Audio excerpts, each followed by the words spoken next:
Good morning, race fans, and welcome to the 2025 Apollo Mechanical Cup at Seafair.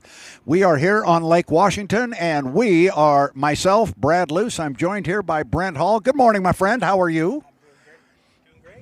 Well, it's good to have you sitting up here with me. It's good to be here on the start-finish line here. This is day 3 of the annual Seafair event on Lake Washington. We've been racing unlimited hydroplanes here since 1951. You grew up as a young lad right straight across over there on Mercer Island with a view of the water. So I know this is a special day for you. And this is the day at the end of which we pull out the big trophy. It's a good one today. It's a really good one today. And, boy, when you walk through the pits, you can tell folks are just amped up and ready. This is go time, and now we've got boats on the water and ready to share that with you too. We do indeed. We've got a couple of boats out this morning. I understand that we have the water until 10:20 this morning for testing. I didn't check, but I'm going to assume that is an H1 test session, but also a Grand Prix boat should any of them want to come back out.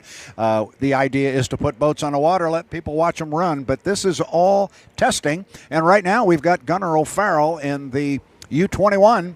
That is the Spirit of America. It is red, white, and blue, trimmed in gold. Looks really good on the water now that they got it wrapped. It ran as a white unlimited over in the Tri-Cities last week, but they got the wrap ready. Looks good. Yeah, they were just doing a little test run, and then now they got the full wrap, and it looks really nice. And, it was sure an honor to see all of the armed forces on Gunnar's suit and on the tail. So, yeah, the Spirit of America, what a great idea. And then, the folks from Rise Up Academy are here and supporting Gunnar too. That's really good. And Gunnar had such a good weekend last week in the Tri-Cities at the APBA Gold Cup, but he had a tough day yesterday. He had a good start, ran his first heat, got his points, and kind of just continued his good streak. But then, I don't know what it cost, but a connector on the starter, a simple connector cost him. There you're looking at Gunnar on the screen. A simple connector on the starter cost them their ability to get the motor started. They trailer fired, everything was fine, dropped it in the pond, and apparently this connector came off. They didn't know it till after. So they got a did not start, and that was tough on Gunnar from a point standpoint, but also difficult just because he likes to come out and race. Oh, he loves to come out and race. And, so sometimes in racing it's the smallest piece and the most insignificant piece, but everything has to work together to get that boat to go fast. It does. And now you're looking at the pylon on the left-hand side of the screen there. We've got about an hour and 30 minutes left of this test session, so we'll expect to see most of our boats on the water. And we got lots of stories to talk about, but we do have 2 boats on the water right now on the left-hand side of the screen going very slowly up the backstretch, and this is pretty much the second lap that he has gone at this particular rate of speed. Is a boat that surprised maybe a lot of people yesterday. The U-12, the Graham Trucking and Jeff Bernard. Not one, 2 first-place finishes. Yeah, let's spend a minute here because I think we wanted to recap what happened yesterday, and you're absolutely right. Boy, Jeff, after the team, and he called out Tom Anderson in his interview, worked so hard to get this boat back together. And, sometimes when you do that, you think, well, hey, we're going to survive. But actually, they came out and won back-to-back heats, which is absolutely incredible. The biggest smile I've seen on Jeff, other than if he wins. And actually, he's pretty buttoned down when he wins, too. So I think he was just really impressed with the team, how they came together, rallied, and then to have such a great result. And in addition to that big smile, after that first heat win, talking with our Erica Allreed, he got a little emotional. Yeah. And you made the point, and they did. They worked so hard after they threw the blade on the propeller in the Tri-Cities a week ago. They worked so hard to get the boat here, talking with crew chief Tom Anderson when I saw him in the pit area, and he said, we've just been getting a couple of hours of sleep here and there, so they're bone tired. And to come out and run that well. But even if you go back before that, they had busted their tails for 4 or 5 months just to get the boat to Tri-Cities. Yeah. So this has been a really long ordeal, and it was really good to see it pay off big yesterday. Huge. Yeah, so, again, I'm excited to see what they're going to bring today. Obviously, they found some power. I know Tom was working on motors and gearboxes, and then the team has really just made sure that hull is nice and stiff so that they can receive all of the horsepower. Yep, that's what it's all about as Gunnar comes across start-finish line one more time. Jeff still coming down the front straightaway, albeit very, very slowly again. And people might think he's having a problem. They might think this. No, this is all about the racing here, as it's all. We run our races on a clock start, so it's all about timing. And you need to know exactly how long it takes you to get from point A to point B. And so that's what they're doing. They're looking at this particular speed, whatever it may be, 75, 80, 85 miles an hour. How long does it take to make a lap? Because when they come out of the pit area, there's 5 minutes until the start. And they need to know how long it takes to get around the race course so they can position themselves to get an advantageous lane for the start of the heat. But we'll get through all that when we go racing. It sounds really complicated, but it'll all work, as you well know. No, and I thought I'd give maybe the view of what the driver sees when they're in the boat. And so typically a driver will have not just one, but 2 clocks. And so one's a countdown and one's a count up. So sometimes they'll click the count up to see how long it takes from the exit pin to the start. And then the countdown is obviously when the 5-minute gun hits, you're counting your time until you need to hit the start line at 0, and as Kip Brown would say, at full song. So, full song. Yep. And he knows Yep. because he's done it, and he's been behind the wheel of these things. As Gunnar comes slowly across start-finish line, he is joined now on the race course by the U91, the Goodman Real Estate, Andrew Tate. He is up at the top end of the race course, and our camera, I think, is going to pan back out and up to Andrew. He has come out onto the race course, and perfect storyline here for us to bring up what happened yesterday. Yes, sir. Andrew was our top qualifier. Andrew showed the speed in both of the heats yesterday. A couple of heat victories for him as well. They looked really good. Bro wasn't playing. He was not playing. Like I talked about yesterday, I was like, he gave me a dap, but I could tell he was in focus mode, not really ready to chat. He did have a good conversation with Erica. I'll read those. But still, you could see he's in driver mode and wants to get to the end and see if he can put his name on that trophy. Yeah, he does, and he's going very, very slowly up there at the top end, and I think this is really important. He may put his foot in it now and come down strong across start-finish line, but it was that going slow process in the Tri-Cities last weekend that cost him dearly. Yeah. He got into one of the heats that he absolutely has to win. If he doesn't win, he's not going to be on the front row of the final. Here comes Andrew now. He's got his foot in it a little bit. And he dropped the boat down so far, it went off a plane. He went down to ground idle, and that was before the heat even started, and he was basically out of it at that point. And I think that leads to part of his focus that you're talking about. He's got his game face on. He wants to have a good weekend here. Yeah. No, that ground idle thing, it can really get you. And sometimes motors have their own temperament. So some motors are super fast, but then they're temperamental when you start bringing it down to lower speeds. You got to find that balance, and I know the team's working with him on that. But, that was unfortunate, and now he's ready to come back.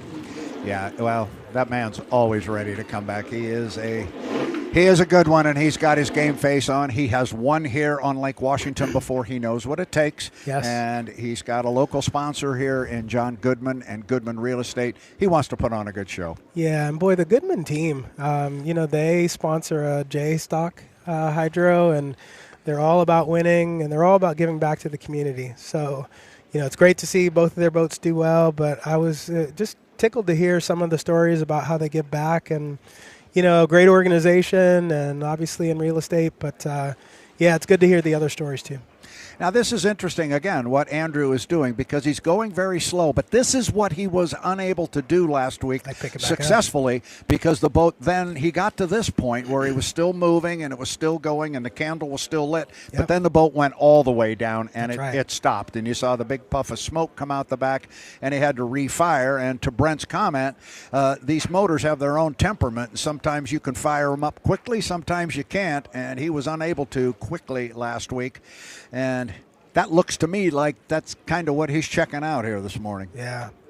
Well, it's interesting. I've been watching, and this is totally a side note, but watching some of the birds, they follow these boats. We saw an eagle yesterday that was following the boats and the Blue Angels. I don't know if they think they're one, but I was like, wow, it's pretty cool. can't say that I saw that. Well, you weren't with me, that's all. That's it. We had a couple of eagles fishing in the middle of the Ohio River when we were back at Madison, and we were all watching that in the middle of the day. So you never know what you're going to get at an H1 Unlimited Hydroplane race. I am Brad Luce. Brent Hall here with me. We are at the 2025 Apollo Mechanical Cup at Seafair.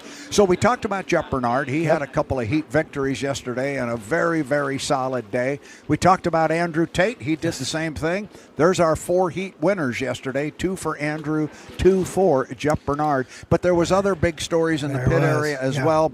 The first heat of the day was supposed to be a barn burner. We were all set and ready to go. The hot dogs were in it. J. Michael Kelly, Cory Peabody, Andrew Tate. It was going to be something special, and it was. Everybody ran down into turn 1, and when they came off the corner, there were 4 boats that went in and only 3 came out. And unfortunately, Cory Peabody got himself hooked up into the rooster tail of Andrew Tate. Did some pretty serious damage to the boat, or so we thought.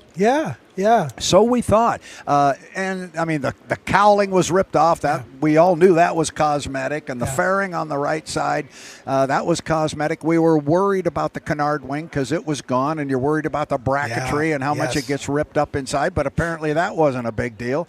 There was a gaping hole on the inside of the left sponson on the air trap.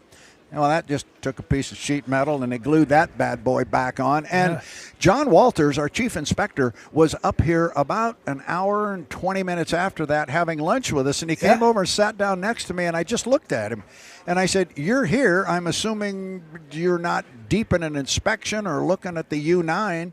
And he goes, "No, they're fine. They'll be ready to go." That is I was shocked. One top-notch team. They know exactly what they're doing. Brad, you called it right. So when we saw the boat come in, we were all worried because that left sponson was starting to sink.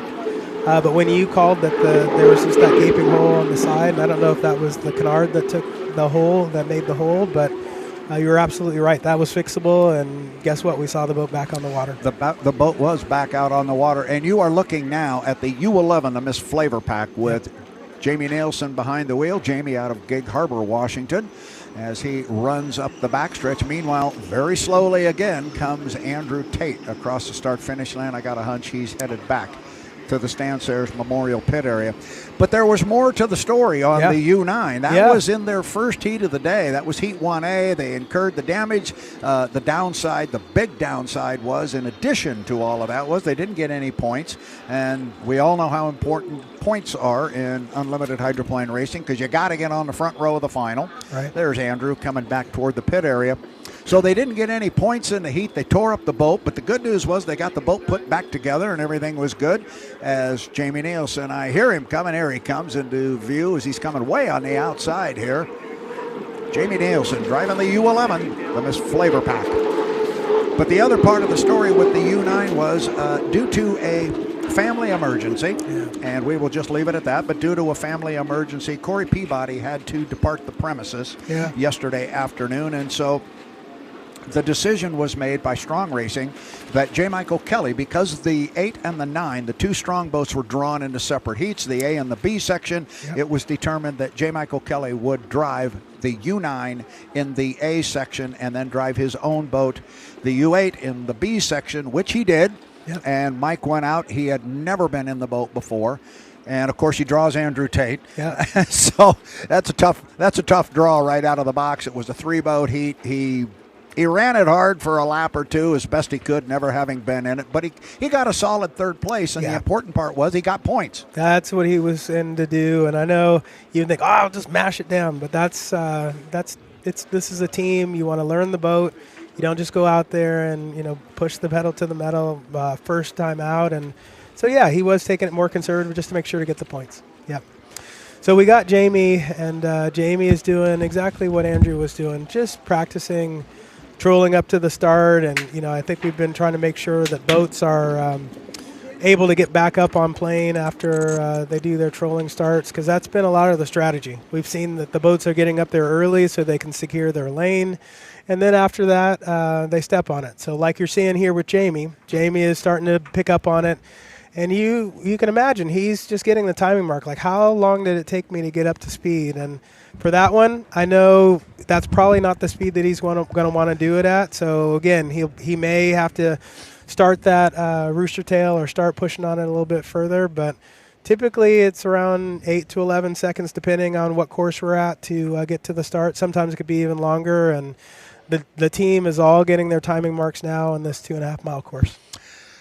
They are indeed, and you're looking again at Jamie Nilsen. However, and we just confirmed before we went back to the U11 on the Miss FLAV-R-PAC, you got to look at the U9, the Beacon Plumbing, going up the backstretch. They are on the race course right now, and we have confirmed, here comes the U9, the Beacon Plumbing, and that is indeed Cory Peabody. There was maybe some question, and we wanted to confirm that we have. Cory Peabody is behind the wheel. You see the damage there, or at least the patch job, on the right side of the boat in the sponson area. Again, there was some impact and some damage there when they lost the canard. When the boat comes down the front straightaway again and you look at the fairing on the right-hand side of the boat, you will notice that it is pure white. You see it there, it's pure white on the inside of the right fairing.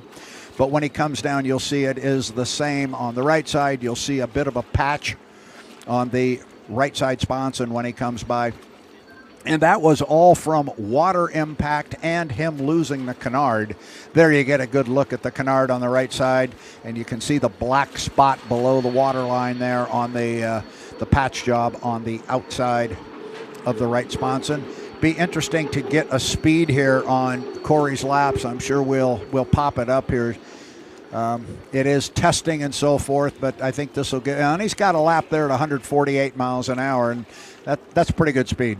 Yeah, no, it sure is. So, again, I think just kind of figuring things out and making sure everything is settled after the quick repairs. And, he'll go back to the team and just say, hey, this seems a little off, or, boy, everything's just right. Right.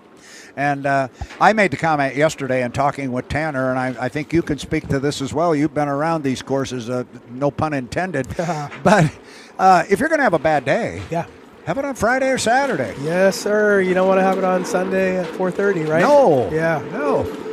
And it doesn't quite look 100% there on the on the cowling and so forth, the lettering there. But quite candidly, they don't really care.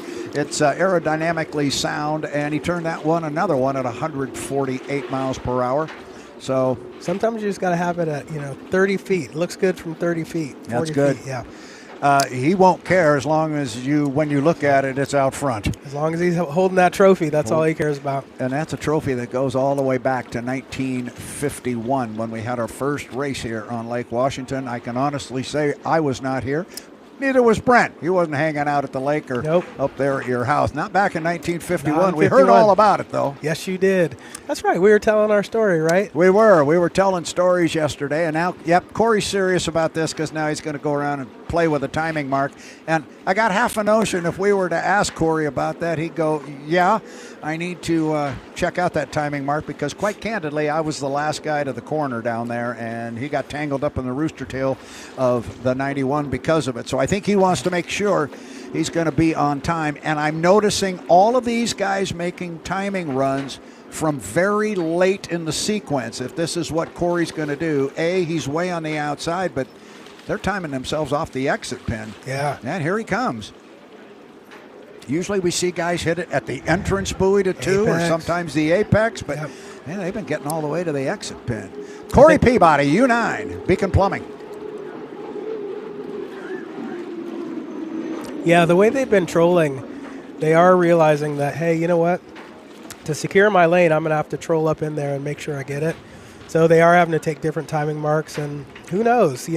Stephen David's in the house, and he used to be known for the leapfrog. So, be interesting to see if anyone gets to do that today. And, this is the second year we've had this start process or this start procedure where we have the score-up buoy at 1:15 seconds at the start-finish line. From my perspective, it has worked out really well, and it has handled and solved some of the issues that we at H1 Unlimited really wanted to take care of, and that was we wanted to make sure we bunched all the boats up at the start because everybody loves the start when you line them all up on the start-finish line, and it gave us an opportunity to take the 80-mile-per-hour rule off the table. And the problem we had there was, as fans later would find out after a heat, somebody would be DSQ'd or disqualified for an 80-mile-per-hour violation that happened 3 minutes before the heat even started. It's hard for the fans. And that takes the fun out of it. So we monitor that very closely, how far our pre-race penalties have dropped. Yep. And it's a very large percentage, and I think it works really well. But the point I was really driving toward, you brought up leapfrogging. Yeah. And we're seeing the leapfrog really change this year. I was talking with our chief referee, Jonathan Abbott, about it after Tri-Cities. We saw a leapfrog in the Tri-Cities on the front straightaway right after the score-up. And these guys are coming down to the score-up, and they're not going very fast. No. And you see somebody way behind them, and you see what's coming. Oh, yeah. They're going to mash the gas and hit the line at 160 when somebody else hits it about 83. And by the time they get to the corner, they've got overlap and they move in. And we've seen some of that. Well, I think what's interesting is it's such a small mirror that you're looking at, trying to see someone. And you've got your rooster tail that you have to look around to. Yep. It's easy to kind of hide behind the rooster tail and, oh, no, he's there. But that's the job of the radio person. The radio person, hey, Jay Michael's coming up, Andrew's coming up. The radio person is critical to let you know to secure your lane. So he's the one that's going to say, go, go, go. Okay, go. Yeah. You're clear. Make your lane change. Or, no, you haven't got it. Nope, don't move. Don't move. Or shut the door. Or shut the door. Yeah, shut the door. Great look there at the U9, and you're going to see Cory Peabody hop out. And right there in the background, you see the U8 coming away from the dock. The U8, the strong racing entry, Beacon Electric. U8, J. Michael Kelly was a very busy guy yesterday. Everybody drove 2 heats of competition, with the exception of J. Mike. He drove 3. Yep. J. Michael back in his original office. Yep. So knows it all very well, and we'll be excited to see what he does with it. And we're going to put some national high points up on the screen at some point today. But let me just put it this way. Sometimes I like to make the call that a couple of boats side by side on the race course when they're running. I make the comment, you can throw a blanket across them. I love that comment. Well, we could throw a blanket across the top 5 boats in our national high points. It's pretty cool. Yesterday, before we went racing, I believe in the second heat for 2A and 2B, our first 5 boats were separated by 309 points. And there was literally 23 points between first and second, 11 points between. And when you're talking 400 points for a first place finish, those kind of leads evaporate very quickly. Anything can happen. Absolutely. It is so tight right now. And anything can happen, and it usually does, as J. Michael Kelly comes across start-finish line at full song. Great-looking hydroplane. And if you're wondering out there about national high points and the fact that J. Michael Kelly got to run 3 times, everybody else got to run 2, that doesn't mean he's stuffing a ballot box there on getting points for the National Drivers' Championship. He had to declare on what he wanted his points to be from. So he got the points from driving the 8 in the B section.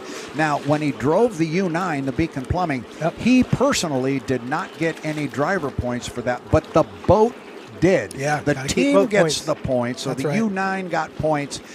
J. Michael Kelly did not for that third place finish he picked up in Heat 2B. So, no, he's not double dipping on there. Yeah, but as a driver, anytime you can get another heat in another boat, man, he was just taking in the data, just seeing what it feels like. How is this different than mine? Are there changes that maybe I want to make or do? Again, it's getting your office in order. Well, yeah, and we were kind of joking about it almost yesterday. He brings the Beacon Plumbing back to the dock, and he's got to look at the crew chief and go, oh, so that's how this thing runs. This thing really, I want one of those. Well, that kind of thing. Sure. So J. Mike out there on the race course with a lap at 145 and a half. And again, these speeds don't count. They're just for reference. Yeah. We're getting ready to go racing here. It's the 2025 Apollo Mechanical Cup at Seafair. I was just trying to compare his boat ride yesterday to today. Seems like, yesterday it seemed like he was running a little bit more uphill. Still slightly uphill, but seems like a different boat ride today, just slightly. For our fan, there's a good one, 152.3 miles an hour. For a new fan out there that's listening, he goes, oh, wait a minute. What's He's talking about boat going uphill, the water's flat. Right. Explain that. What are you talking about? So what I mean by that is when you look at the boat, is it level with the water, or is it tipped up, or is it pointed down? And what you'll hear us say is If a boat seems like it's running uphill, it looks like the sponsons are kind of airing out and the back is dragging.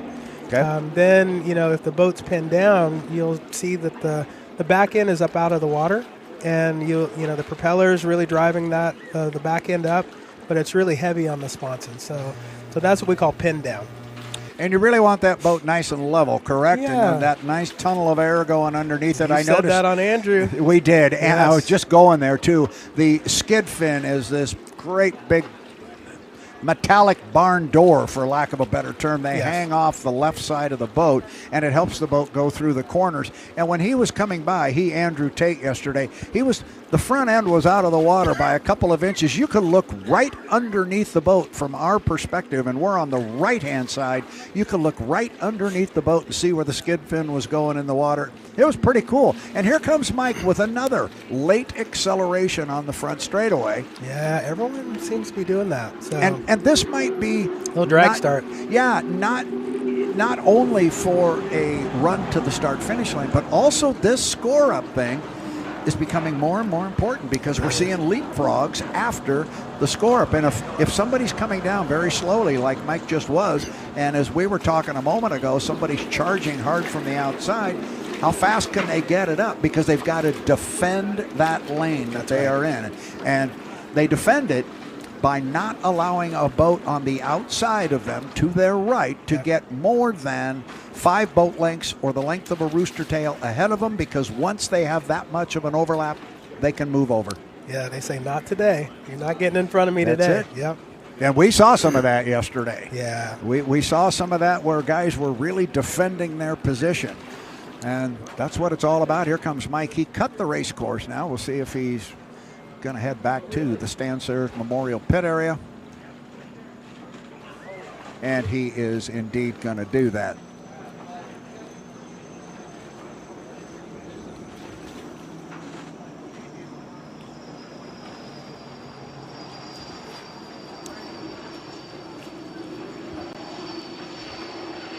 Okay. So he is back to the pit area, and we talk about the Stan Sayers Memorial Pit area. Like everybody knows who Stan Sayers is. Well, he's a very big name in the history of unlimited hydroplane racing, and it all got started back in 1950 when Seattle had their first Seafair. Greater Seattle decided to have an event that highlighted the aquatic nature of our neighborhood here, if you will, or our community, and so they came up with this Seafair festival that they wanted to have. And they had one in 1950, the first Seafair, but it didn't involve any hydroplane racing. And I know the civic leaders and so forth at the time of Greater Seattle, they were looking for kind of a signature event. Well, at the same time, and not necessarily involved with Seafair at all, there was an individual named Stan Sayers in Seattle, and he got a hold of a couple of guys, namely Ted Jones, a hydroplane designer and racer of sorts, and Anchor Jensen from Jensen Boat Works up on the Lake Washington Ship Canal. Legends. The three of them got together, and what came off of the drawing boards was a boat by the name of the Slow Motion 4. Okay. The boat is sometimes referred to as the Grand Old Lady.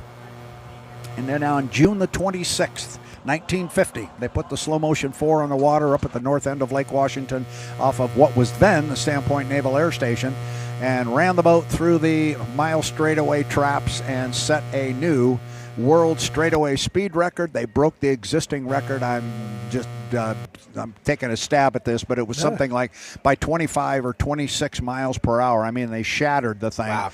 And word spread across the boat racing world, which was all back east, specifically in Detroit. And everybody went, wow, that thing is really fast. It's too bad they can't turn the darn thing. I mean, it's good. Transformational design. Yes. So there was something different about the design. There was indeed, and you led me right into that. So I very do. good. That's You what I are a do. good straight man here, young I'm man. an assist man. That's You what I am. are indeed. You are Point the point guard. That's right. There we went. No, it was a very different design boat. It was a prop riding design, and at the time, prior to that, many of the boats, not all of them, but many of them were what they called displacement hulls, and literally they're like your water ski boat. Yeah. The back end of the boat sits down in the water, and the transom of the boat displaces the water, and it just kind of drug through the water. Well, this whole idea was to get the boat up out of the water, like you were just talking, on a boat going uphill, downhill, and I'm still not sure I understand hills on the water, but you did a very good job of explaining it. But the idea was to get the boat up out of the water and have it run on a tunnel of air. The idea being the boat's not going to make contact with the water as much. And every time you do, that's drag, that's friction, that slows you down, yada, yada, and yada. So anyway, the slow motion 4, then Stan Sayers, Ted Jones, Anchor Jensen decide they're going to go back to Detroit, and they're going to compete for this thing called the APBA Gold Cup, something like that. Yeah, on the Detroit River. And boat racing rules at the time, or the way the APBA Gold Cup was structured, was whoever won the APBA Gold Cup, whatever yacht club they represented, had the right to stage that event the next year. So they said, they said they're going to take the slow motion 4 back to Detroit, the treacherous Detroit River. And Detroiters, I mean, they knew all about it. They go, this thing is really cool. It's really fast. It'll never work on this river because you can't turn it, and this river's too rough. I think they lapped every boat in every heat. It wasn't even close. Slow-mo 4 stole the title, brought it to Seattle, and suddenly, in 1951, Greater Seattle had its signature event. The boat race showed up for Seafair. It was the climax of the annual Seafair event, and here we are today. Back on the lake, back on Lake Washington. Detroiters are still upset at us for taking that Gold Cup in 1951. We did just get a dirty look from a Detroiter. We did, from our Detroit fan over here, and that was said loud enough just so he could hear it. He I think we want to maybe switch gears here a little bit and talk about drivers' points and boat points if we can. And I'm not done with this Gold Cup. No, shoot. All right. The assist man just messed up, huh? Yeah. Well, you are going to have the monitor there. I think we're going to get some points put up in front of us, and we'll see how this plays out. There we go. Yeah, well, you can tell. I mean, it's gotten a lot tighter. I think when we were talking yesterday, it was, Cory was starting to stretch out a lead, and, looked like we had said, we just have Seattle and San Diego left, and now you see what we have here. I mean, the U91 and, Bruce Ratchford Racing, they have first place points at 32.75. Beacon Electric with J. Michael Kelly, he's right there at second place. It's very close, 31.56. And then you have Cory kind of rounding out the podium points. Yeah, so you look there, the U91, as you were just saying, in first place. Brent with 75 points. Look right below that graphic to our fifth place boat. That is Jimmy Nielsen and the U11, the FLAV-R-PAC. What is that? 425 points separate our top five barely boats. A win, right? Yeah. Fluid is. When we showed up in the Tri-Cities, our number one boat in national high points was the U91, the Goodman Real Estate. When we left the Tri-Cities, our number one boat was the U9, Beacon Plumbing. He was first by a lot. A fair amount, you would have thought. Right. And the 91, which was in first place, had dropped to third. Meanwhile, J. Michael Kelly's just been hanging there in the second spot. Well, now, here we are after activity at the Seafair event. Now the U9 has dropped back to third place. The 91 has jumped over. But you see how close everybody is. And now this first heat of the day,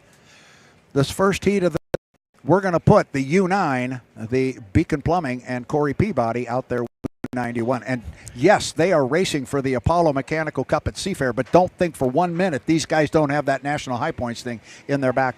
And here's where yesterday shook it up. Yeah, and now you're looking at the driver points. You see the same where that came from. That's yesterday. That is yesterday because Cory didn't get to drive his boat in his heat, his second heat of the day. He was not here. At the switch there, and where that came from, that's yesterday. That is yesterday because Cory didn't get the boat in his heat, his second heat of the year. J. drove it.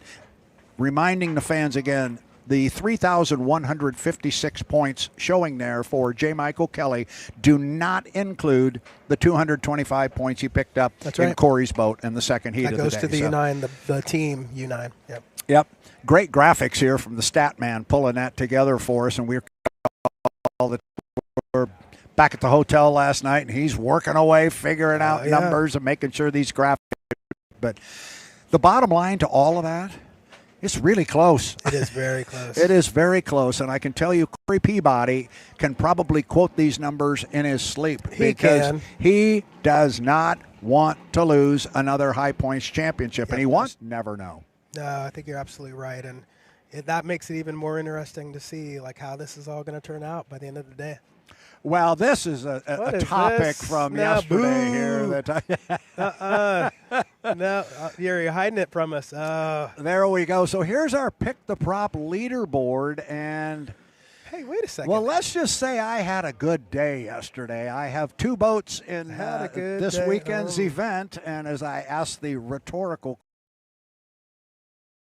and hey, wait a second. Well, let's just say I yesterday. I have two boats in this weekend's event, and as I asked the rhetorical question yesterday, we were all standing together, and I said, everybody raise your hand. I had a good day. Can I say you're laughing just a little too loud? Is that allowed? Because you're bothering me right now. But I will say, hey, I'm out of the cellar. You are out of the cellar. Look at that.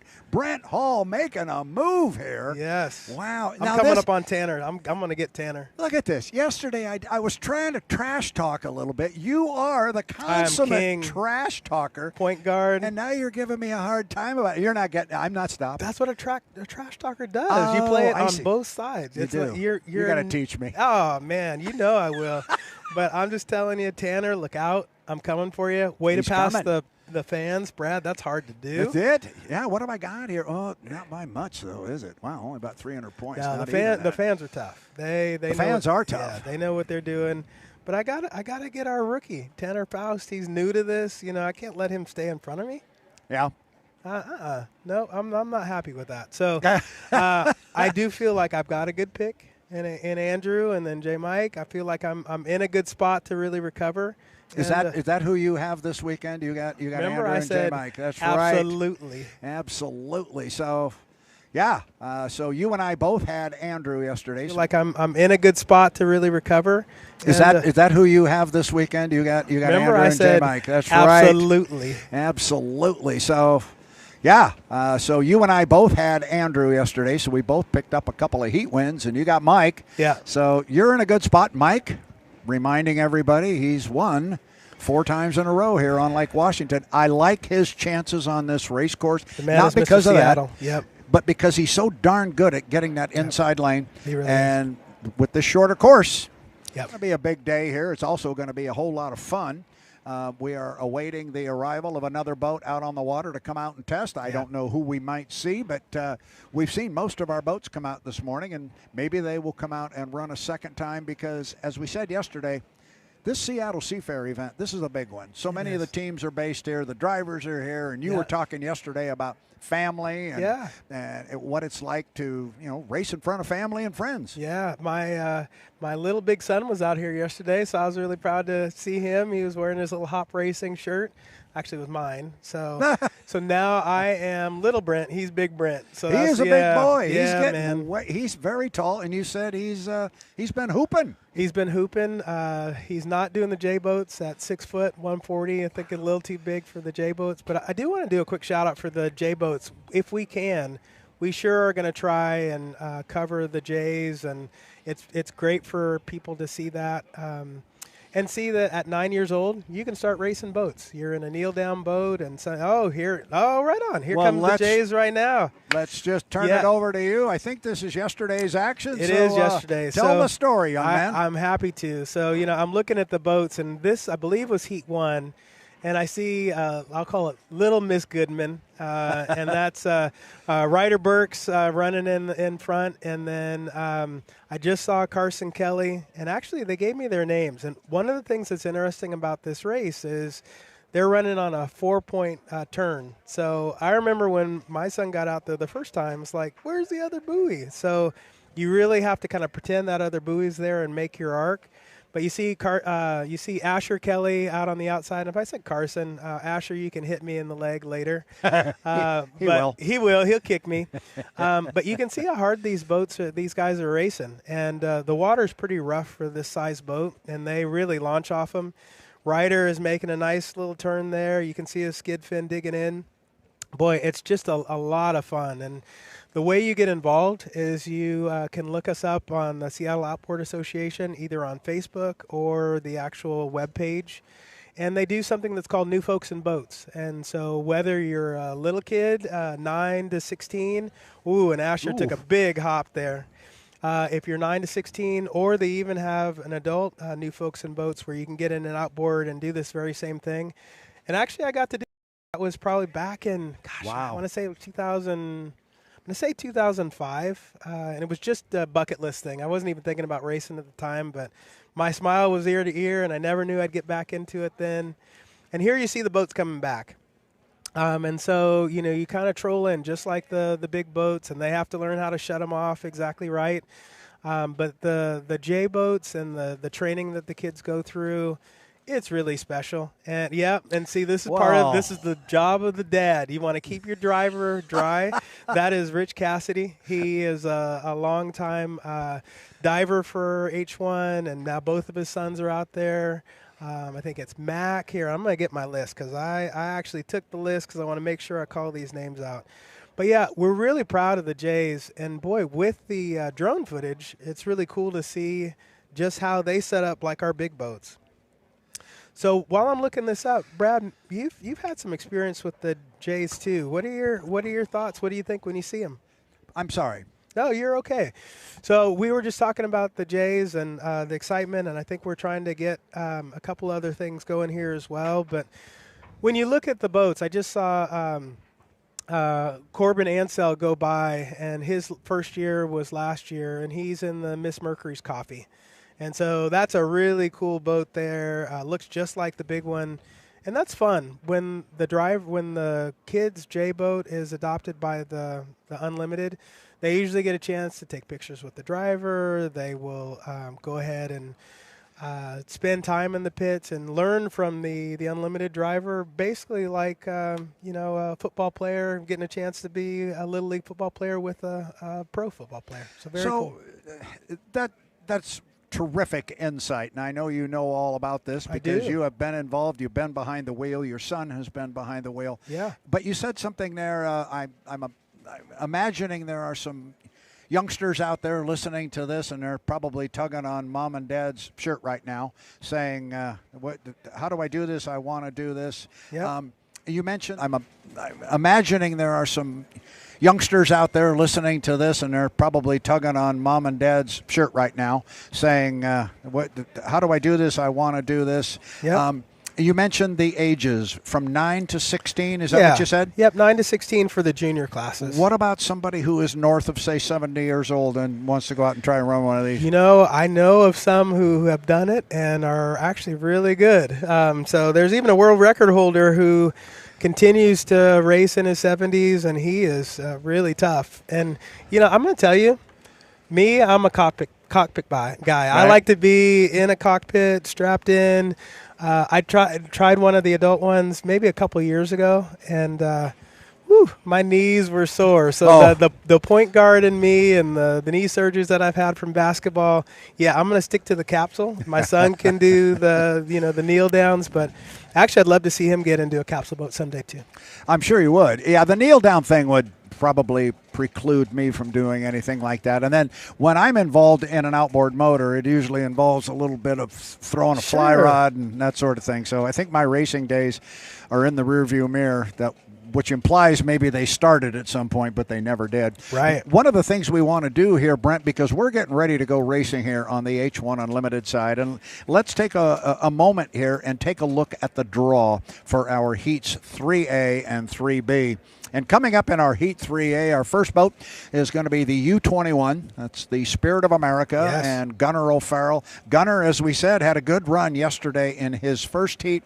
Unfortunately, smallest of part cost the boat not to start and sit at the dock. He did not start. So he needs to score some points in this next heat coming out. Yep. So they will look to do that. And they are going to be joined on the water by, we've been talking a lot about Andrew Tate, U91. You got him in the pool, so do I. Do. And we're smart. Yeah, we know what's going on. So anyway, he's going to come out, Andrew Tate, U91, the Goodman Real Estate.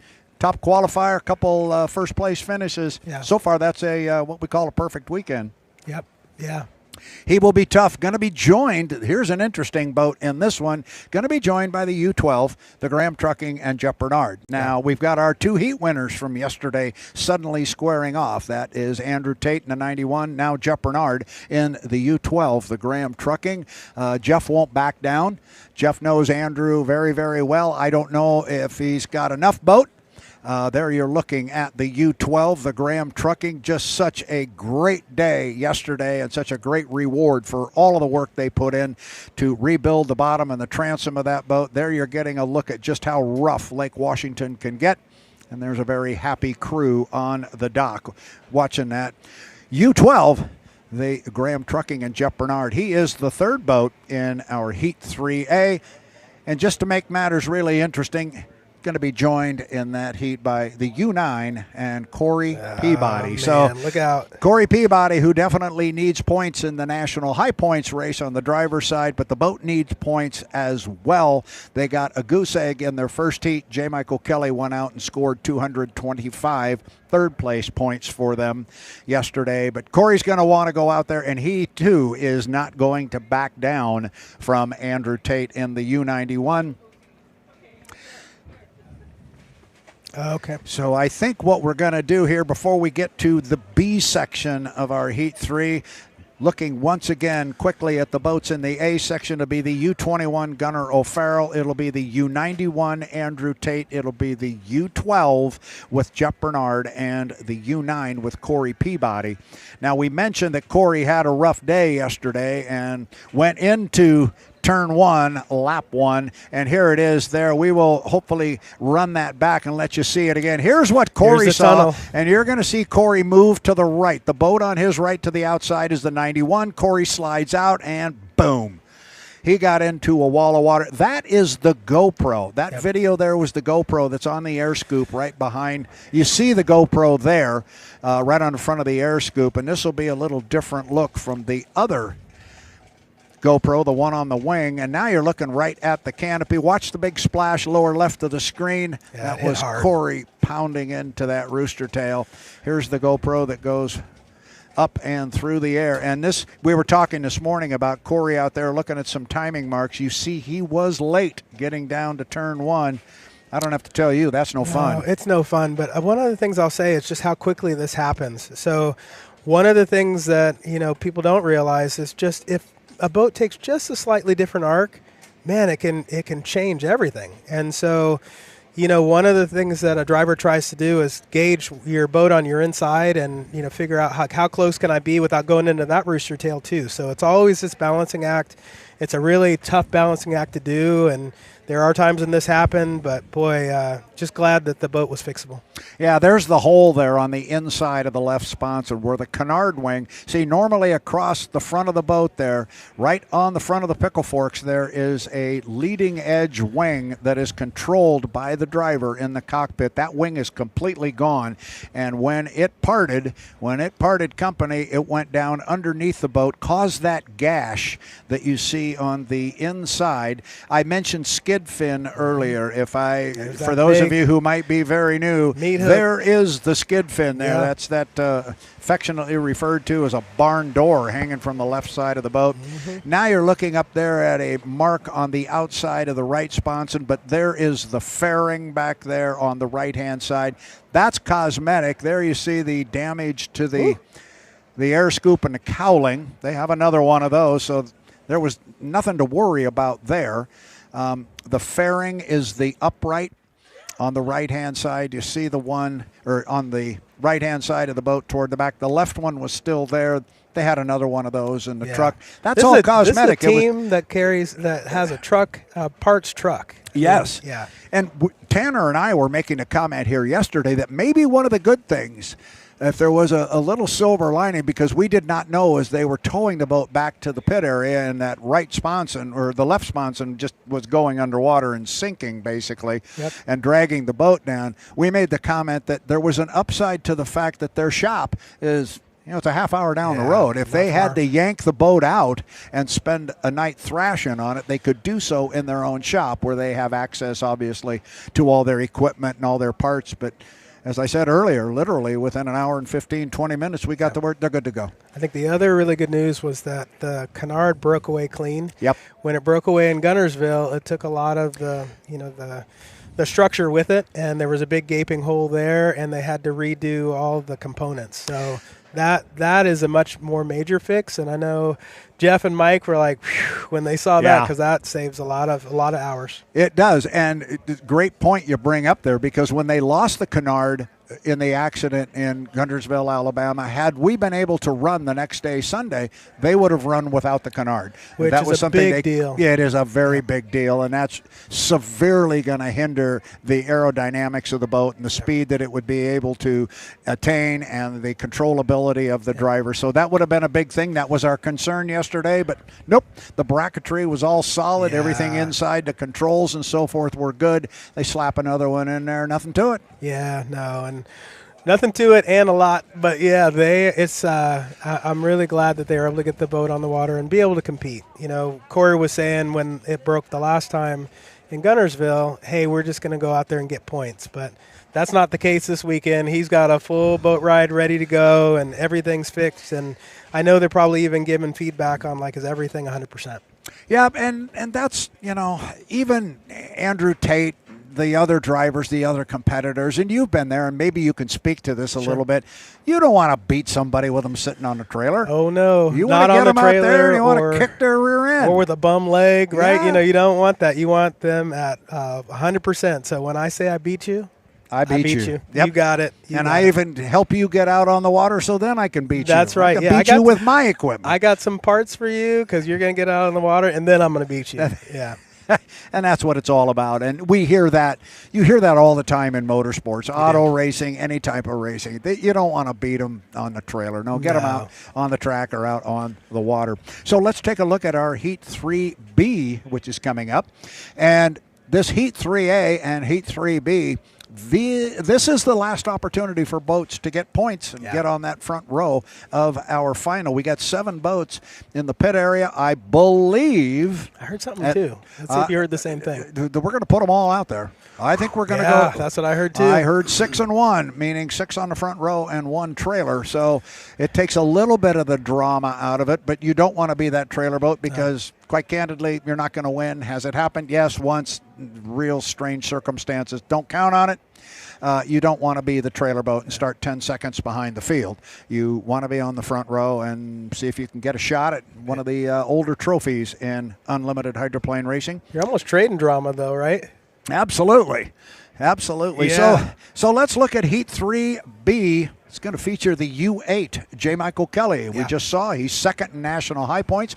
He is second in driver high points. He'd love to jump up there and get to the number 1 spot, but he also wants to, A, make sure he's on the front row, and then B, look out for him. He gets that inside lane in the final and wires one of his JMK starts. You're going to have your hands full, and they've been trying to get, as he picks up the sponson there looking from yesterday. This guy, he gets a fender on you, and, he's won the last 4 races here on Lake Washington. He's pretty good. Mr.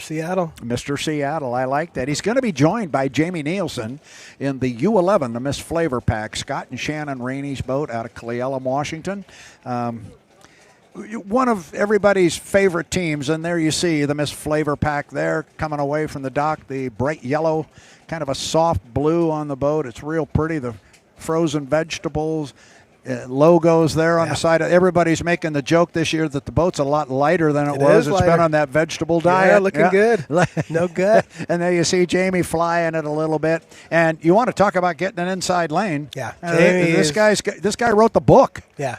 He does an amazing job of getting the inside lane, and boy, that start that he had in Guntersville, oh boy, he was flying. I still want to see the end of that heat. I know. Maybe we'll reenact it. With some toy boats or something, right? Yeah. We could. That was really something. He had an inside lane, and all 4 boats hit the line together. They went up to the top end, and, of course, that's where the accident occurred. But they were going to come down 4 wide on that start-finish line to complete lap number 1. Was going to be good, but not to be. Yep. Jamie Nilsen was in the middle of it. So we got the U8 and J. Michael Kelly got the U11 and Jamie Nilsen. Only one other name to throw in, and you never forget this one. You better keep an eye on where Dave Villwock is in the U27, the Miss Apollo. This is the Apollo Mechanical Cup at Seafair. So how big would that be to win for Bruce Ratchford in a race he sponsors with a boat by the same name? Yeah, after Tri-Cities, it was just majestic to see him up on that stage, and to do it again, he might be a loss for words. That would just be amazing. It would be something. I mentioned a couple of times yesterday that my notebook, which is right over there, will tell me exactly how many times he's right. And that got a lot of people's attention yesterday. But that you was see during, how cool he walked out? Oh, yeah. That was testing yesterday morning when he picked up the front end. I know there were 2 people that I'm aware of that were on the dock who both told me they turned around at that time and said, I can't watch anymore, and walked off the dock. That's getting real close to the point of no return. Yeah. And we're looking at it here. I think in slow motion. I think you're going to see it again. And there he's going to pick it up, and then he's just going to hang there for a minute. You can watch the front canard. Okay, if you can see it. Here he goes. Here, taps the right, then the left. And now, there he goes. See, the skid fin's completely out of the water on the other side. And nothing to it. But actually, the one thing, when they replay it, look at the angle of the canard. He is full canard. Yeah. So, Dave, my man, you brought that down. Yeah, there it is right there. And the canard is that leading edge between the sponsons. See the wing? You can see it turned up. He's trying to force that nose back down. And he did. And he just quietly set it back down. Nothing like a $170 and have the boat come up in your face. Now that's racing uphill. That's racing uphill, and then walking off the dock, cooling the fan. I'm like, wow, okay, all right. I apologize to the fans. I started to say this when that clip came on. My book's right over there. It'll tell me how many times Dave Villwock has won on Lake Washington. And I said I couldn't remember, but I knew the specific number was something like a whole bunch. Yeah, checked it out last night. Yeah, it is very like specific. And a whole bunch is defined as a whole bunch. 10. 10. He has won 10 times on Lake Washington. Okay. You know, and that is a whole bunch. I was checking when I was writing my notes and just doing a little research on fast facts, and I wanted to know J. Michael Kelly's won 4 in a row. How many times has Mike won here? He's won 6. 6. Okay. And I thought, where does that rate? And then I had to, Dave, 10. He's got 10. Dave's won 9 times in San Diego. I'm sure Bill's got a lot on here too, huh? He does indeed. Those are and Hanauer's got a bunch. Yeah, so there's some top flyers.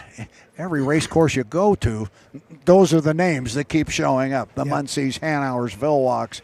So, they're the big names in the history of the sport, especially when it comes to the win list. Yeah. Speaking of that, I have something for you too. Hit me. Well, I just want to say I love that you bring the history into the sport. Like for us, to make sure that we understand like how great this sport is, you have to understand the history as we make new history. So what you do and what you bring, man, it just means a lot. And I learn something every time. So taking notes. Gosh. No. I just want to make sure to say that because, Brad, you're very special. Thank you. You're welcome. I appreciate that. Coming from a guy like this, that means an awful lot. So, wow, you're going to make me have to take a deep breath here. But thank you for that. I do enjoy the sport, obviously. I try and have an appreciation for the history. Yeah. I grew up with it like you did. I just happened to grow up a lot earlier than you. Well, wait, that implies I grew up at some point. But I got older. Yes. I do Still remember, big kids. I do remember racing here in the 1950s. My first memory is a big one. Yeah. I was here in 1954. I do not remember that at all. 5, 6, 7. I can't remember that. Those were the years, 55, 6, and 7. Yep. But 1958, we had a big incident here on Lake Washington. It was an APBA Gold Cup, and first heat of the day, the boats go blowing down into the first turn. And in those days, we had the 3-mile race course. Yep. The upper corner, which is way up here to our left, was moved down almost right out in front of us. And then it was a 3-mile race course that went all the way down to Seward Park. Yep. And the boats went out of view and went down there, and I'll never forget, word traveled like wildfire up the beach that Bill Muncie and Miss Thriftway had slammed broadside into a 42-foot Coast Guard patrol boat. Video. And there's terrific Check video it out on of YouTube. it. Yeah, it's there, and you can't see, and the boat, Muncie's boat, is so deep into Seward Park that it goes behind the trees, and you're not going to see it, and you're not going to see it. And then at the last minute, there's this big gaping hole in the tree line right where the patrol boat was, and you see him impact right into the side of it. And so amazing survived. it was, and that was the day that everybody thought our Gold Cup hopes were gone because, as I said earlier, that's when the winner determined where the race would be the next year. And Seattle didn't want to lose their Gold Cup; they wanted it, and we thought, their boat, best hopes and dreams just went down with a Coast Guard boat in turn one. But a little guy by the name of Jack Regis stepped up in the. I met him. Yeah, he was a great guy, and he was a great competitor. And the two-tone pink Hawaii Kai, and that boat forever is in hydroplane legend and lore with Jack Regis. He saved the day for Seattle. Yep. And I got a little trivia question for you here. This is always kind of fun when you talk about the Hawaii Kai, and I know there's a lot of you fans out there going, I know the question. Watch this. I'm going to have the answer. And I may not. You might not, but there are folks out there that do. What were the colors of the Hawaii Kai? And I said it's two-tone pink, but I mean the colors. What were they? I mean, so is it there is a pink, and then it's like a maroonish, like a crimson or something. And remember, I'm the colorblind guy. Yeah, so I just know the name, so I'm not going to know what it looks like. But the actual colors were tropical rose and coral mist. Oh man, that's not fair. No, no. So now I'm taking back what I said about the history thing. Yeah, and then I'm also going to say you're going down in the challenge. Yeah, there comes the trash talking back. So, okay, I said my nice thing. I'm done. Yeah. Wow. I had the nice accolades for 3 or 4 minutes. It took me that long to blow it up. Yeah, there we go. Well, it's kind of like Scott and Shannon's boat when they were running the Chartreuse and Carnival Orange. Yeah. We always talked about the Carnival Orange. But there is a very, very rich history here on Lake Washington, and that's why there's so many passionate fans here, like you and me. We grew up with boat racing around here. Yeah, we love to play hoops and baseball and all that good stuff and play football, and you were a great basketball player. But in summertime, the circus came to town, and that was all we had. This is it. Back in the day, when I was growing up, we didn't have the Seattle Seahawks or the Mariners or the Sonics and all of that. We didn't have any of that. Yeah. This was it. Yeah. And those hated Detroiters came to town, and we had to run them out of here and keep our Gold Cup. And what's cool is we're going to make this it again. We are. Yep. I'm really excited about that. And the other thing, so we've been tying to history, but we've also been tying to other sports. So, again, it was really cool to see Jimmy Johnson from NASCAR. Absolutely. 7-time NASCAR champ jump into the Blue Blaster and really play out his childhood dream. He sat on that boat at 4. You were calling that out. And for him to come and do that and, really bring his fans to our sport, I'm excited. And so we take that with a lot of, I just say a lot of pride.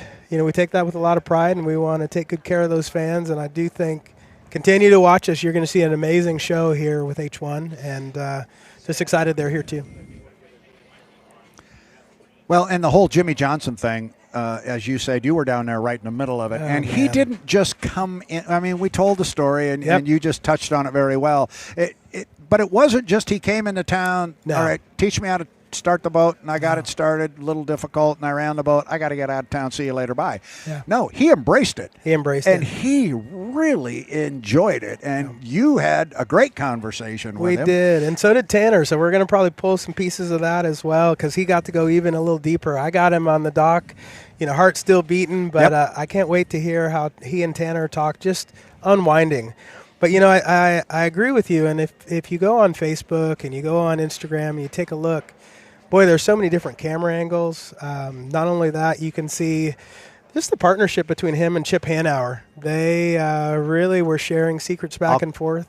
Chip was on the radio for him, and, it was just really an honor to watch two greats work together and have him get his start. And, he joked a little bit about, well, that wasn't very professional that it took a while to start. But I said that is professional. And the reason why is it takes a lot to get those boats to start. And even drivers that were driving to go race, they had to work to get it started. And he figured it out, and he had Chip in his ear, and they figured it out together. And then once he got out there, wow, the guy drove like he'd been driving them for years. For those of you who maybe didn't get to see it, I think we've got your interview racked up now with Jimmy Johnson, and there's some clips in there of the boat running. So let's have a look. This was Friday around noon. Jimmy Johnson aboard the Blue Blaster having a conversation with this young man.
I am here with the legendary Jimmy Johnson. A lot of us were asking on the shore, does a guy like you get nervous? Yeah, they're butterflies, but it's different. It's not a element of competition and the pressure that comes with it. It's just around new experience and making sure I don't look like a fool out there. Sure. And getting these things started has never been easy, so I still have that ahead of me. But it's really just pulling on my brain and my heartstrings and the memories I had as a young boy. The race in San Diego always fell on my birthday, and that was my birthday present. Oh. And so to grow up watching the Thunderboats and seeing a lot of the boats that are here behind me in the water today, pulls on my heartstrings. And then the relationship that I've had with the Muncie family over the years. This moment, this opportunity is just extremely special, and very thankful to everyone involved that's put this program together. Some of our NASCAR partners have come on board as well to help put a finishing touch on this with Carvana. It's just incredible. I'm so happy to be here. Oh, man. And, I saw the picture of you as a child. I mean, that's got to be coming full circle. So talk to us a little bit about that.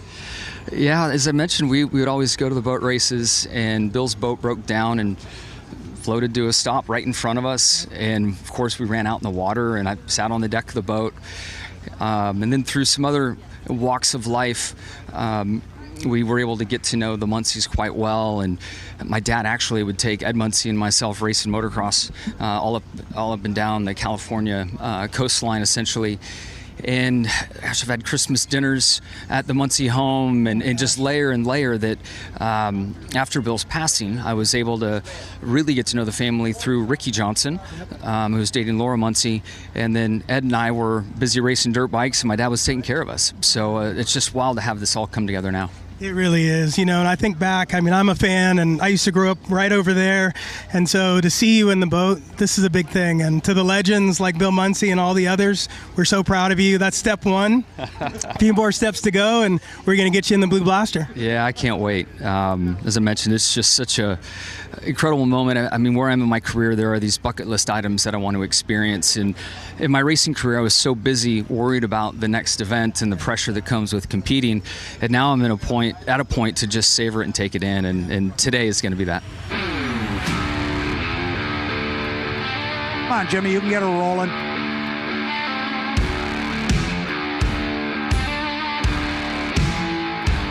There you're getting a good look at Jimmy with that bright orange helmet as he heads up the backstretch. Jimmy's really got it up and running. How about that? Checkered flag flies this time. Jimmy Johnson, 7-time NASCAR champion. On the inside, the Atlas van line, David Williams and the Griffin Budd. Who's going to get down here first? Oh, it's going to be close, but it's going to be Jimmy Johnson who's going to take the checkered flag. Wow. Jimmy looking good. The boat looks good. He looks good. There's a wave. I heard Ed Muncie say magic moments. That's what we saw out there. What was it like for you? It was a magic moment.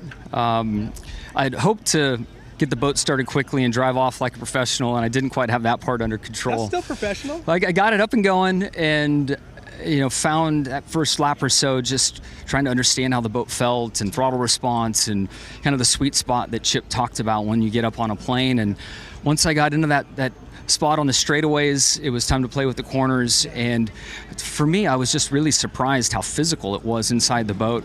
The way the boat digs in and starts hopping and bouncing and get back in the throttle and try to get going again. It's a fair amount of work in there, way more than I anticipated. It is, but I'll tell you, from the fans' perspective, you looked extremely smooth.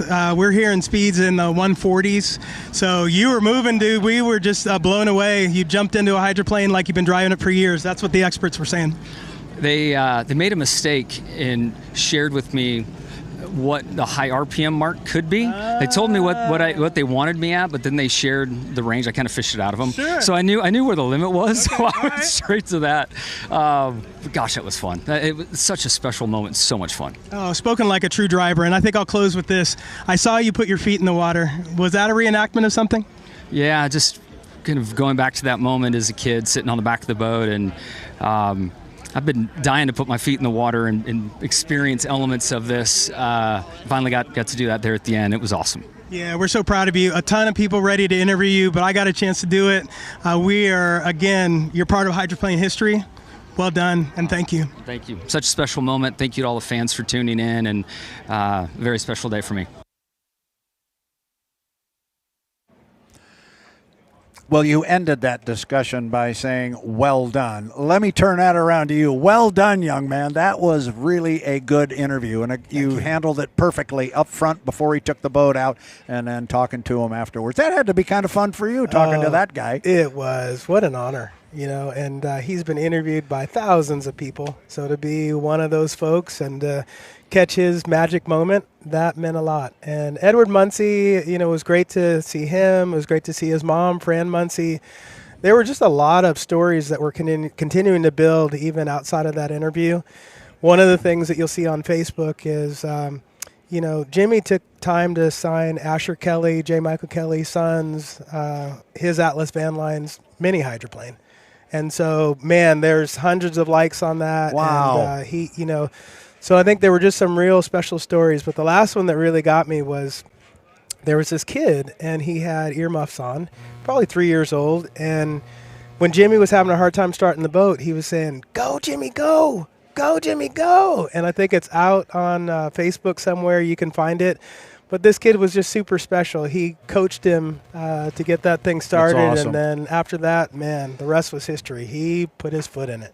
Well, that makes me feel a whole lot better because I got swept up in it, too, as a fan. And and everybody knows that that's what I am. I am a fan of boat racing. And so the fan came out in me, and when he was trying to get it going, I was going, "Come on, Jimmy. Come on, Jimmy." Yeah. Now I know I had nothing to do with it, which is a good thing, and there was a young man down Sorry, there. it was the kid. He was the one who made it happen. It was a kid or maybe Chip Hanauer. That didn't hurt either. Yeah. That didn't hurt. But it was a great moment for H1 Unlimited hydroplane racing, and it clearly wasn't it was a moment that was not lost on Jimmy Johnson. He embraced it, as we said early, and I love the conversation and some of the points he made about how close he got with the Muncie family, and I didn't realize that after Bill's passing, that how close he got with the family, and I knew he had raced bikes with Edward. Yep. And yesterday or on Friday when that was going on, the comment was made, we had 5, I think I've got this right, 5 inductees into the Motorsports Hall of Fame of America in our pit area. There were 5 of them down there. A lot of legends down there. And, when he was getting interviewed and when he was coming off, it was great to see some of the current drivers come and spend time with them. Dave was there. I know there were others, too. I saw J. Michael and his son. But, everyone was crowding around this moment, and it was a big deal. And want to give a big shout-out to the Hydroplane and Raceboat Museum. Yes. David Williams, Brad Haskin, they have put together an amazing program. And, if you haven't gone, you need to go check out the Hydroplane Raceboat Museum and catch the history. I know you probably have a a VIP card down there. But, definitely it's an amazing place to just understand more about the boats. And, I think we did make some new fans with that. And for I think so, too. Yeah, for those who maybe hadn't experienced hydroplane racing and like, what is this? It's kind of like I was a big boxing fan. Now I'm an MMA fan. You can cross over. There's just lots of synergies and lots of great stories. And Brad and I, Tanner and Erica, we're all really focused on bringing out those stories of the drivers so you know who they are and just want to support them and love them. Absolutely, and that's one of the things I love you walking right into that, because it's one of the things we at H1 Unlimited have been trying to do a better job of, and we needed to do a better job of this, and that was humanizing the sport. Yep. We've got these drivers out there now. They close the canopy on them. You can't interact with them. They can't wave to the fans and that type of stuff. Yeah.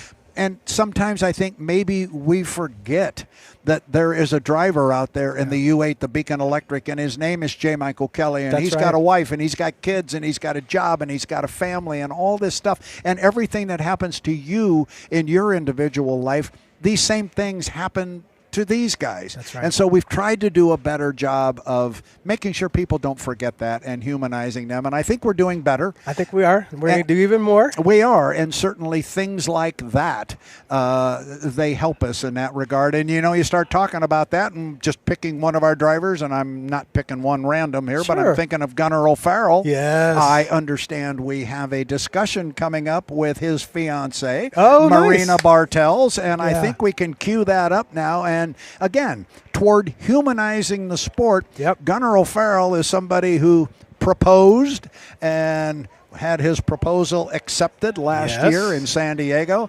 She's a driver too? She's a driver too. I said, well, when in the world are you going to get married? And he said, I don't know. We got to find a weekend when there's no boat race going on. Yeah. There'll be some. There'll be some in the winter. Or maybe we just honeymoon at a boat race. You never know. That's right. I think we can cue that up now if we can run that interview with Marina Bartels, the fiancée of Gunnar O'Farrell. Okay, I am here with Marina Bartels, and we are here in front of the Go Fast Turn Left boat. They're getting ready to go out. And Marina, you happen to know this driver pretty darn well. Why don't you tell us a little bit about that? Yeah, this is our 7th Seafair together. So we've been dating for 7 years. We got engaged in San Diego last year. Okay. And we're just both really happy to be here and trying to represent unlimited hydroplane racing in Seattle.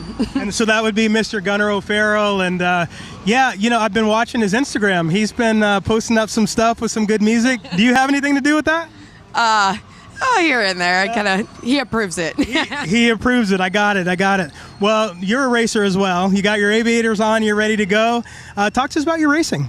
Yeah, last weekend we were racing at Tri-Cities Water Follies. We were there for the Gold Cup. We were racing the 2.5 mod. We did really good. We went out and ran and won every heat that we ran. Unfortunately, Sunday morning blew the motor, and we tried our hardest to get it ready for the final, but we just fell short. But we'll have it ready. We're going to be racing in Pateras August 23rd and 24th, so we should be all good to go. And yeah, we'll be there, and we're excited to be there. Awesome. So when you say we, explain we. Me and my sister race. She'll actually be racing. I'll be away. My parents will be there. They're doing everything. They do a lot for the sport and for the club that we race with. I got a shout out to our sponsor, BWR Racing. They've been great. Last weekend was so much fun being pitted next to them, and really just couldn't ask for better year. No, all about the red, white, and blue. It's really cool. So we're excited for this weekend. Gunnar had an amazing heat in Tri-Cities, and I think he's going to show us some stuff here again. He was trying to hide from me, but I'm going to get him. I will get him. Help me. But I'm so glad I got a chance to talk to you. And H1, we're out. Well, all I can say to that is two things. Yep. First of all, another great job with an interview. Thank you. And you're living my dream. I spent 30 years as a pit reporter. It is so much fun down there, being in the middle of it all. It's a good time. It is, and I'm cheating too. I have a scooter that gets me to those interviews That's faster. Enough. Yeah, right? That's enough. Technology, man. You got to use it. Yeah. I had the technology of the day, my legs. Yeah. No, but you look like you're having fun. And Marina and Marissa Marissa, her sister. Yeah. They both drive. And I know in the Tri-Cities, she was talking about the boat they were driving over there. And I said, so how do you figure out who drives? Yeah. And they go, well, we flip a coin or we do something. And then about 5 minutes later, I saw them in the corner and they were slapping hands back and forth. And I said, I think the decision's being made. Yep. And they're both very, very active. And she mentioned her family being involved in everything they do. That's what it takes. And here we are all the way back to this whole family thing again. That's right. Yeah. I even got a chance to talk to Darren and Greg O'Farrell, so the dads. And found out some scoop from them too. So yeah, no, it's been great just to spend time in the pits and get to know our family. And that's what it is. So we are still, again, getting ready to go racing here. It's day 3 of 3 at the Apollo Mechanical Cup at Seafair. I'm Brad Luce along with Brent Hall. We're going to be together here today. We're going to be having a lot of fun. We're eventually going to throw you out of here, though. Yeah, you know that. I know. I got other work to do. You do. My scooter's warmed up, ready to go. I was just going to say, we have a shuttle boat down here that'll take you, but that's no fun. That's not fast enough. But this time, when he runs his scooter up and down the boulevard, we had something out here yesterday. It wasn't here Friday, but it was here today called Thunder Alley, which is a bunch of vintage hot rods. And I'm not a big car guy. It's cool. I've never really have been. This morning, I'll bet for every car that was out there yesterday, there's 3 out there today. It is a huge line of cars, and there is some good-looking stuff out there. Did you see some of that? I saw a Testarossa, and I saw a DeLorean. There is a DeLorean. Yeah, I saw passed that it one a few times. Yeah, no, it's good stuff. I love that Seafair is bringing in some just new things for the fans to engage in. Yes, there's boats. Yes, there's blues, but they're also pushing a lot of that out on social media, so you know exactly what you can go do and what you like. And there is something here for everybody. And I guess only because I had to read this particular advertising spot 30 or 40 times a weekend when I was working for Seafair and on the PA and so forth. But there was always one that I read. It never changed. It asked the rhetorical question, are you a foodie? Because if you are a foodie out in Genesee Park, my goodness. If you can't find something you like out there, alligator I'm not on sure a stick or whatever. Yeah. They've got everything and anything out there, and this is a big party. Yeah. This is Seattle's big outdoor backyard party. Yeah. Hey, can I do something real quick? You're going to do it. Yeah. Okay. Well, I want you to. Do it. And I hope they put the camera back on me, but you see, we've got a wristband. I don't know if I can go. You can. Got it up there. That red sock. There it is. Blue sock. Ugh, man, getting old. But it's all in honor of our stat man, Mr. Nick Kish, and several of the media team all got together. I think someone went shopping at Ross Dress for Less. Got us blue socks. I was able to get one of the wristbands. Actually, I'm gonna give this to you because you need some of the gear. Some people wear like gloves that are cut, but that's all in honor of our stat man Nick Kish. The man has style. He's got his Jordan. Or no, those are actually Dunks. Those look like some Dunks with blue laces, red. Statman, come here. Nope. Oh, he's not coming here. He's not coming over. But what I will tell you is you've got to see it. You've got to see the stat man. When he's dressed, he is the man, and we all are honoring him. So when you see the red and blue socks, know that's about Nick Kish, and he does so much for us. Talk about that, please. I know you're going to do it. I'm getting ready. First of all, yes, there's two things. He's bossing us around. He's telling us we got to stop. He is. We're going to finish this. We are going to finish this, and he's pointing at his. I got it. Yeah, you got us covered. Couple of things about that. You saw Brent pull up his foot and show you the 2 different colored socks. If I did that, I would be in traction for a week. So that's not going to happen. I didn't pull anything. But for the other reason, I don't have the quote-unquote matching socks that you have and that Nick. I was not in on the gig. So I was not in on this, but when I came in this morning, we started. Now he's ready to give me his socks, and I would put them on in honor of that young man. But everybody in the production team came with the red and blue socks and the wristbands. But my co-host, Tanner Faust. Yes. He took it to the nth degree. Did he? He's got the sweatband going on. Shoot. He's got his pants rolled up. The only thing he's got the fingerless gloves that Nick always has on. The only thing we decided he was missing was 2 pairs of glasses, because Nick always wears 2 at once, and that's just who he is. But so it was really very cool that everybody was here in honor of Nick Kish. But I'm going to tell you something. Yeah. There is nobody, and I mean nobody, that works as hard as Nick Kish for H1 Unlimited. 3 And I a.m. in the mean morning. that. All hours of the day and night. I talk to Nick at least 3, sometimes 4 and 5 times a week, sometimes 3 times a day. We are literally on, and he's telling me what he's doing. All of these graphics that you see come up on the screen, so much of the cool stuff that you see within H1 Unlimited is done by that man who's just off camera here. He's going further off camera. Yeah, he is. He's slipping away from us here. He is absolutely selfless, and he is a big reason that you are watching a live stream right now. 2 years ago, we would not have had a live stream had it not been for that young man standing right over there. And I will make a promise to you, the fans, and I'll make a promise to you. Oh, that hurt. Before we sign off in San Diego, and he's standing there looking at the monitor. Nick, it's going to happen. Before we sign off in San Diego, Nick Kish is coming on camera, and you're going to meet this man, because you need to meet him. is a treasure for H1 Unlimited. And I'm going to leave it at that, because I sometimes have been known to wear my emotions on the sleeves, and I'll get sentimental about it. No, I'm getting But emotional too. he's a big reason H1 is what it is today, and it's as good as it is. He's giving me instructions. Yeah, stop. I got the H. No, what he's telling me to do is read his update. So, here we go. Yeah, hey, he's always working. Enough of that, but he just said, hey, we got a quick HRL update. Here we go. Yeah, so update from Tonawanda. Right now, fast Eddie Campush, man, he's killing it. 3 for 3 in the prelims and the F2500 class, doing extremely well. Another flyer, Austin Hayes. He's 3 for 3 as well. I've been following him on Facebook and definitely watch them on the Chasing Tails podcast. They're real special. So both are dominating. Mark Lalonde, Paul Barber, Grant Liddycoat, again, some other folks that I've been following, are all tied with 67 points heading into the amazing final of the H350 class. And I've had a chance to drive some of those this year. And then the prelims for the Grand Prix. So Bobby King, my brother, Bobby King in the GP71 leads with 61 points.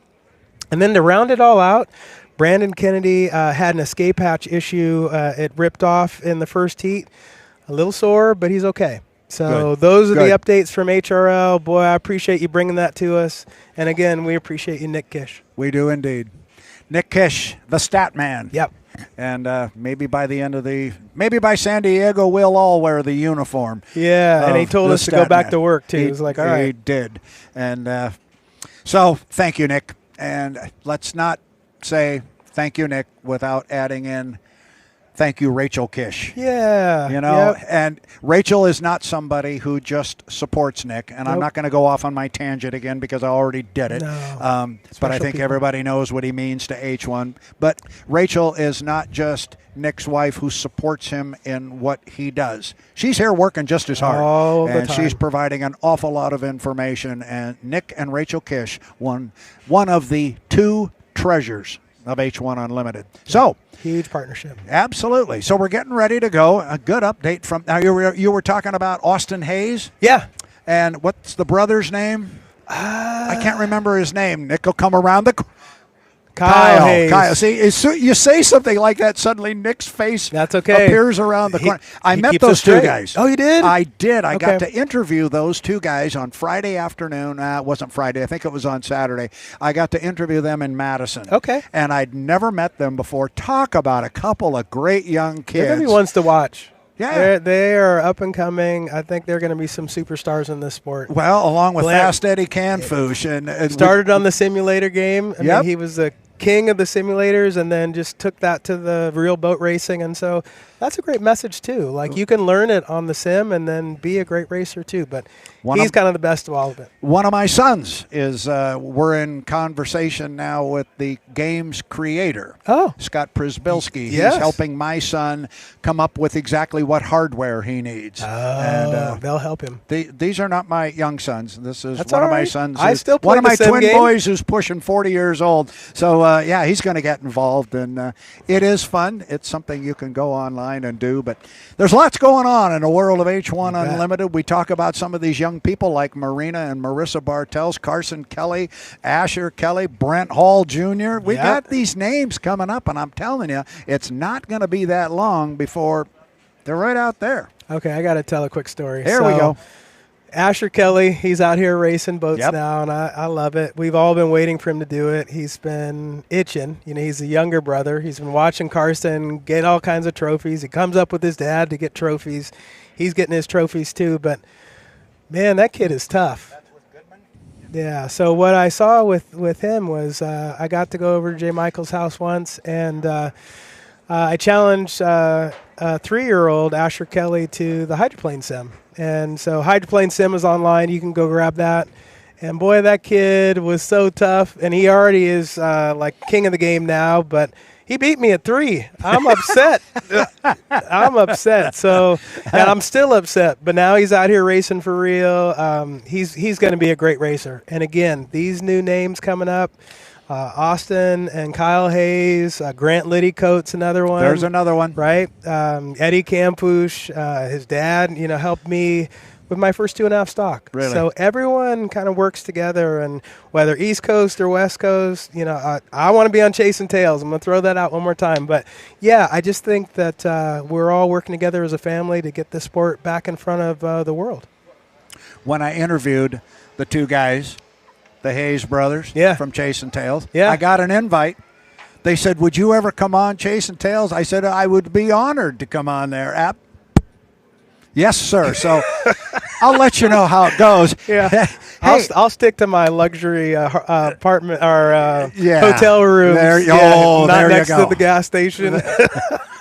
Okay. So moving right along, I understand you had a chance to have a conversation with a couple of ladies from Goodman Real Estate. Oh, man, this is fun. If you don't know who these people are, you're about to meet them, and they are a big part of the H1 Unlimited show. So maybe we can cut to that interview right now. Can I set it up just a little bit? The only thing I want to make sure to share was I learned a little trick on how to just screen grab a video, and Erica taught me. But I was going back through a 1995 Evansville video, and it had the whole Hansen family, right? So Mike Hansen when he's driving and crew chief. It has Tanya, it has Aubrey, it has Trevor. And I saw this, I was like, oh man, this is gold. I got to get this. And so the setup is I shared that video on Facebook, and they saw it and were just blown away. I think they'd seen it recently, but the history again. This is the history. This is from 1995, and then now they're part of Goodman Real Estate. But this is how they came up. So I'm really proud of this. The video that I found, and now no one's immune to this. We might find other videos. I'm going to say that right now. There you go. But this is the first one, and it was really special. Very good. Let's cue it up right now. Brent Hall. I'm excited about this interview because I was trolling on YouTube and happened to find a very cool video of Aubrey and Tanya and Mike and the whole fam. Boy, you've been doing boat racing a long time. That video, I think you were 2. Yeah, and almost 2. Almost 2. Trevor was 6. Yeah. And, boy, some special times. So maybe let's talk about that, and then we'll talk about what's going on now. So maybe talk about back then. They said something about a first word, but there might be something different. I'll say if you ask my dad, my first word was race boat. Okay. But if you ask Mom, who's probably more accurate, my first word was no. Okay. Right. So Dad had to have a good story. Yeah. So race boat probably wasn't too far after no. Second word, right? Maybe, yeah. Okay, all right. Yeah, maybe. Yeah. So no, that video was precious, and now that I have that power and it checked the copyright, I was like, oh, I'm going to do this more often. Yeah. But it just tells the story behind the sport. I think that's the big thing that we're trying to do here with H1 is how do we tell the stories behind the sport in current day as well? And so, Tanya, you've been around boat racing a long time. Matter of fact, I think that's how you met. At least that's what the video said. Maybe tell us a little bit about your history with boat racing. Boat racing, I was about 3 years old when I got into boat racing with my stepdad. Okay. And then we were over to race. Mike had flown home to chase a national championship, and we were at Western Divisionals. And he came over because my dad didn't bring his boat, and he didn't have a boat class. So opened the camper door, and there was Mike. And a couple weeks later, I think at nationals, he was like, hey, we get back to the other side, or, back home. Sure. You want to do dinner? I'm like, sure. And 38 years later, we're still together. Haulers, 2 boats. Yeah. Got a lot going on now. So. Yeah, that's amazing. What a story. Maybe talk to us about now. So, you went from maybe grassroots and kind of up and coming to now one of the dominant players in the sport. Maybe talk about what makes you proud with the team. Well, I think it's cool that both kids help on the team. Yeah. And, whatever Mike touches, boat racing, he's good. I don't have much to do with that end of it. I was home raising kids and, but now that they're all grown. Yeah. And now they're all a part of it. Right, and they're a part of it. And they have been since they were little. We've got pictures of Aubrey and then her cousin Tyler, Larry's son, wiping the boat down in Madison. And so, it's just cool that it's a family thing. And, Trevor and Andrew grew up when their dads were racing, so grew up in the pits together, playing. And Andrew doesn't know, but his video's next. Andrew has great Coke bottle glasses for his. Yeah. But so it's just, it's cool. It's all about, to me, it's about the people, for sure. Well, I'm coming back to you. So your name's been on boats. So I remember when you were part of the U9 team, your name was etched down on the bottom. Yeah. What was that like? I think it was pretty fun. I was going to say, it was actually Jeff Campbell. We were still with Miss Madison, and it was when Jones first came back into it. He just surprised his daughter Kelsey and I both with our names on the boat, so that was kind of fun to have been involved in it for so long and then have my name be out on a boat that was racing, so that was really cool. Yeah. Well, I appreciate you spending time with me. I know you probably wanted to run away, but it was a great interview, and oh, well, okay, that's all right. But, I would have let you run if you really didn't want to be here, but I'm so glad you did. Good for your bloopers. The bloopers reel? Yeah, and we will have those. I promise we will. But, no, this has been a great interview, and just thanks for telling us the behind the scenes. We really want people to understand just what a great sport this is and why we love it so much. So thank you. Of course, thank you, Brent. You bet. I was having some fun. Yeah, with me being up here at the start-finish line and you being down there, I figured you were just hanging out down there eating hot dogs and watching boat. You've been busy, and that list looked like an awful lot of fun, and they are great people. Great people, yeah. And again, Goodman Real Estate and that team, that's an all-star team. They sure have, is. Mike Hansen, and I think Andrew even said in his interview with Erica yesterday that, Mike makes such a difference. He was a great driver, great crew chief, and he brings all that to his driver and Andrew. And so it was really cool to kind of hear him talk about it present day, but then also to see what he was doing back in the day. Yep. And, just a special story. An APBA Gold Cup champion. Yes, he is. Got his name on that with the greatest hydroplane name of all time. Yes, he is. Tubby's Grilled Subs. Yeah, Daryl says that's a special. He might have to do something with that if he wins the Gold Cup again. I was like, okay, well, Tubby's Subs. And when we get back to Detroit, I'm always remaining optimistic that we will get back to Detroit. Maybe Tubby's Grilled Subs, if it's still in business. I don't even know, but that's a great name on the Gold Cup. And it's kind of emblematic of the fact once you get your name on that trophy, it never comes off. That's right. You are always on that oldest active motorsports trophy in the world. Hey, I understand that our Erica Allreed, she's busy too down in the pit area. She's not busy. Just down there slumming and she's either. Walking. She is. She's like, I don't need a scooter. No. Lazy people. She's hanging out down in the pit area, and I think maybe we have her live. But let's cue up Erica Allreed kind of with what's going on down in the pit area as we get ready for heats 3A and 3B of the Apollo Mechanical Cup at Seafair. Let's go to Erica Allreed. Guys, we're full throttle here on the H1 Unlimited YouTube page all day long, and we're coming to you live with opening ceremonies from Seafair kicking off at 10:35. So you're going to want to make sure to stay tuned because you're not going to want to miss this action on the water here today. Well, that's what's coming up. We just have to go to Erica. She's not only up to speed on what's going on down there with the teams and the boats and the drivers. She's got the schedule there, opening ceremonies. That's why we love Erica Allreach. She's on top of her game. So smooth, I tell you. That's here. That's our friend Erica down there. She got the new H1 fleece thing going on there. You see that? I want one. It's a little chilly up here. Yeah. I think Brent and I could use a couple. Erica, maybe you can help us out a bit down there. So, what's your outlook for today? Who you like here in this thing? Forget the pick the prop. Well, but that's why I picked but the that's prop. What, then, all right. So you're liking J. Michael Kelly. Yeah. Oh, I like J. Michael Kelly.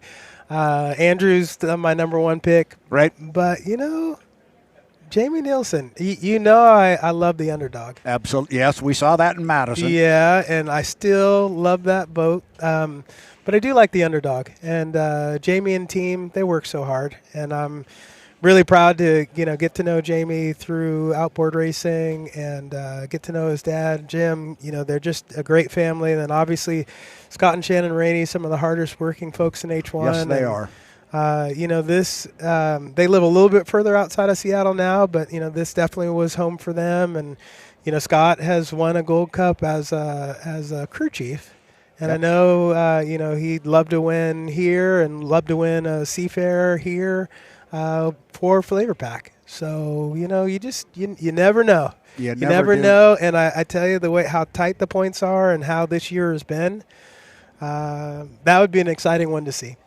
I don't want to miss the one they win. When Oh, they finally man. get it, I hope Yeah. I'm in that pit area because Yes. it's going to be a party for sure. I'm going to put you on the spot. Uh-oh.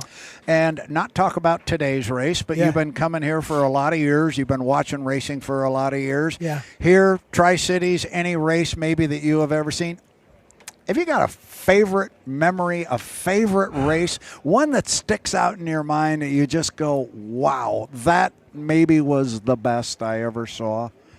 I'm putting you on the spot, and it was done to me once on the radio broadcast, so I had to do it without skipping a beat. Okay, I am sweating right now. So maybe what we'll do, I'll tell you one of mine. When they threw it at me in the Yeah, Tri-Cities, they said, Brad, this was on the KONA radio broadcast, and they said, Brad, have you got a favorite heat or a favorite race in the Tri-Cities? You've seen them all. What was the best one you ever saw? And one just popped into my head because I was sweating like you were. Yeah. But all of a sudden, one just popped in my head, and I went back to the Columbia Cup, or whatever it was called back in 1981. Yep. Atomic Cup, Columbia Cup, whatever it might have been. I said, the final heat, 1981, Tri-Cities. And they came on and said, well, what was so special about that particular heat? And I said, well, let's just put it this way. In the final heat, on the final lap, 3 boats had the lead on the final lap of the final heat.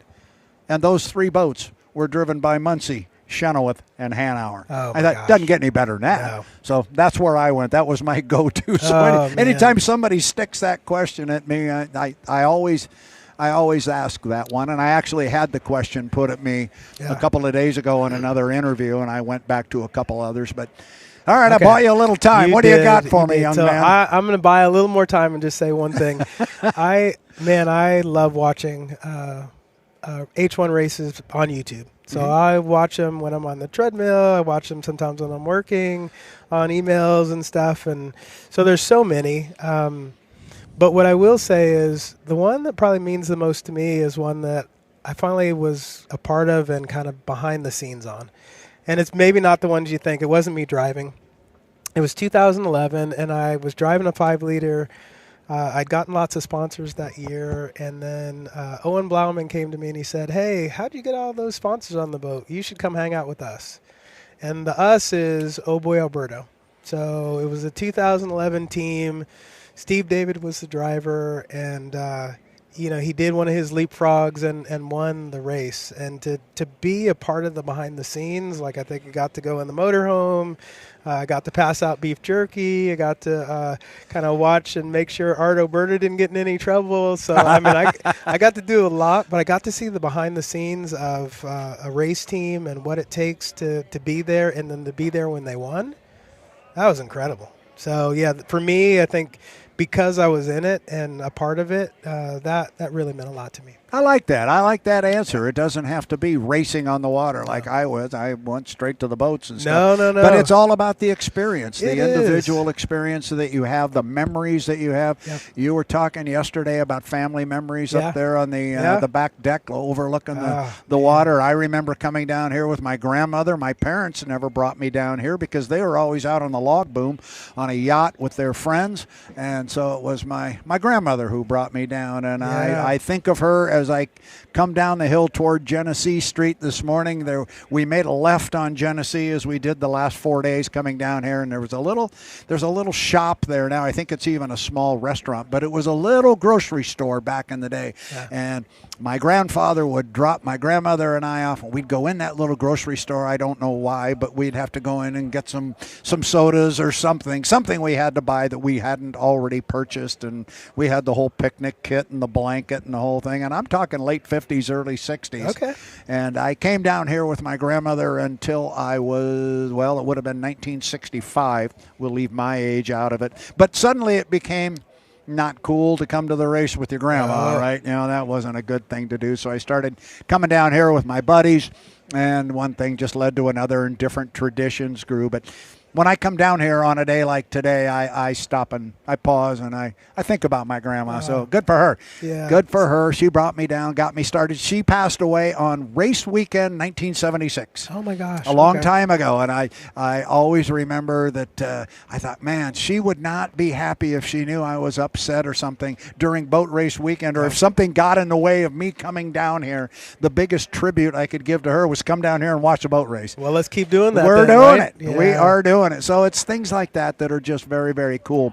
I'll tell you what I think we're going to do now. We got the opening ceremonies coming up. I think we're going to step away for just a moment and make sure we are all set up to go on that. So if we can step away here for just a couple of minutes. Erica said opening ceremonies. We're coming up at the bottom of the hour and just after. So Brent and I are going to get in place and back for that and understand how we're going to pull all that off. But it is the 2025 Apollo Mechanical Cup at Seafair. Erica Allreed is down in the pit area. I got Brent Hall right here. Brad Lewis here. We're going to be right back. Opening ceremonies are on deck, but we're going to step away.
Welcome back to the start-finish line here on Lake Washington in Seattle, Washington. It is the 2025 Apollo Mechanical Cup at Seafair for H1 Unlimited Hydroplanes. Welcome, hydroplane racing fans, to one of the hot spots of hydroplane racing, that being the Puget Sound area of Western Washington, Seattle to be specific, and even more specific than that, Lake Washington, where we have been racing unlimited hydroplanes since 1951. Washington. I'm Brad Luce. Brent Hall was beside me here this morning. We were talking you into the 2025 Apollo Mechanical Cup at Seafair. I have now sent Brent on his way. He's going to go down into the pit area, and he will be having features and interviews as the day goes on as we build toward our final heat and the eventual winner here on Lake Washington. Who's going to hoist the big trophy that was put in place in 1951? Who's going to do that? We don't know, but stick with us this afternoon. We're going to find out and crown a champion today. While we sent Brent Hall down to the pit area to get some interviews and insight as to what's going on during the racing today, yesterday he had an opportunity to catch up with one of our new owners in H1 Unlimited. His name is Bruce Ratchford, and if you haven't yet met Bruce Ratchford, he is an extremely dynamic individual. He is someone who resides in the Tri-Cities, very much a self-made man. He's quite the character, and he is also very much involved with the leadership of not only H1 Unlimited, but also Hydrotown. He is also extremely bullish on H1 Unlimited hydroplane racing. Let's go to Brent Hall and a discussion with Bruce Ratchford, owner of BWR Racing. I am sitting down with Mr. Bruce Ratchford. Man, what a weekend last weekend in Tri-Cities. Let's talk about that first. Well, like Dave says, even a squirrel gets a nut now and then, you know. It's thrilling. I mean, you win a Gold Cup, and you know that's the number one trophy here in the sport, and it's breathtaking. Yeah. And I have that trophy sitting on my dining room table right now, looking at it. But you know, the teams did a great job. Andrew had a rough weekend, but Dave he just held his, and that really was his strategy, was to go out there and run in the third lane and try to just run smooth and strong, and you know everybody they were hot, and so it worked out. Let's put it that way. And but I'm thrilled. I mean, I don't know what to say. We win our first two races, and that's a little bit. We're blessed. And we got good race teams. There's no doubt about that. Yep. So. Yeah, you do. You built a good race team, a great race team, really fast. So talk about how that all came together and just what excites you about it. Yeah, I mean, you know, my thing is building people who build great things and getting people to work together and so on and so forth. When you got Goodman Real Estate, who's national champion, the boat runs just awesome. And I got Dave, we just had 4 races on that boat, but he's dialing in. And to put the teams together, I gotta thank Mr. Wizard. I call him Mike Hansen, right? It's working with all those people and get them to work together and feel like a team. And I think that came together pretty good last weekend. I think it kind of capped it off there a little bit. So. Well, I would say so with that big old Gold Cup trophy. That's an amazing way to cap it off. Yeah. So maybe let's move forward to this weekend. Yeah. So obviously excited, coming down off the high of Tri-Cities, but it's a whole new ball game. What's on the plans for this weekend? Yeah. So isn't that cool? I mean, last weekend, we win a race in Madison. We come out and win the Gold Cup, and guess what? We're right back racing. Right back in it. And you're right back in it. JMK's won here the last 4 years, and I think 6 or 7 times out of the last 10, So, we got great boats out there. We got great equipment. The drivers are awesome, professional. So I hope to see a good show. We're going to put on a good show here this weekend, and we want to win this one too. That's what it's all about. So I'm looking forward to it. No, it's all about winning. But I will say, you've done more for the sport than just sponsor boats. You've been very active in Tri-Cities, the race itself, Seafair as well. We know the name is based on the Apollo Mechanical Cup. What made you decide to get involved at that level? We are so grateful, but just would love to hear more about that. Well, one thing follows another, and obviously the Tri-Cities and Seattle, we needed some sponsors, right? And so I decided to jump in there and help the community, and I've been going to the races since I was this high of a kid, never missed one.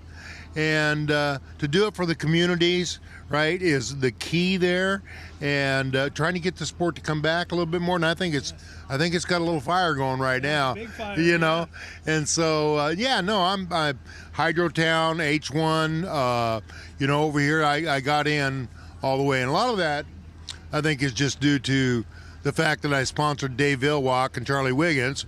you know, when and it was like, okay. And then pretty soon buying boats. And then I get the opportunity for Goodman Real Estate, which is a terrific opportunity. And so I jumped all the way in. I mean, you know, it's like touching your toe in the water, and then pretty soon, you know, you're out, and I'm in. So I'm happy. I'm very happy. I wanted to have fun, and I love the West Coast and the Pacific Northwest racing, and it's just been a blast. I'll just tell you, we are so proud of what you've been doing. And I remember watching you at Tri-Cities up there on the stage. Yeah. You know, there was a lot of emotion, a lot of positive emotion for the growth in the sport. So just wanted to take a minute to say thank you for that, and excited for more to come. Yeah, and I want to say, Brett, you're doing a great job, and you know, it's just our production is so much better. It's getting better all the time, and that's all part of this sport, right? And then enthusiasm and people being happy, and you saw it on the stage, right? And you feel that. You know, that's what we want projected out of all of our teams, right? And we got some really good teams, we do. And some good owners, and I'm excited that we're going to be more excited about this sport and get it off and running. Well, I'm excited to tell some of those stories. Bruce, thanks for spending some time with me. We'll let you get back to lunch. Thank you, sir. Thank you for the job you do for us. You've done a great job, Brett. My pleasure.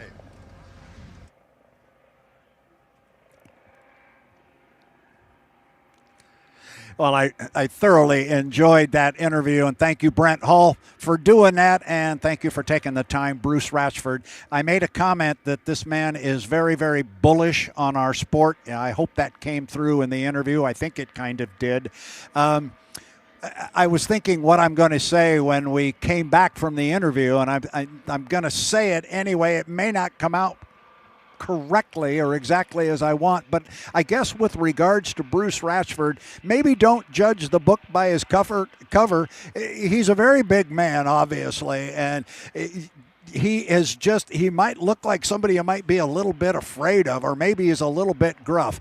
Not this guy at all. He has an absolute heart of gold. He is brilliant in the mind. He has built an empire with this Apollo mechanical contractor. It is the largest, or the fifth largest mechanical contractor in the United States. He started it as a small sheet metal fabrication shop in the Tri-City.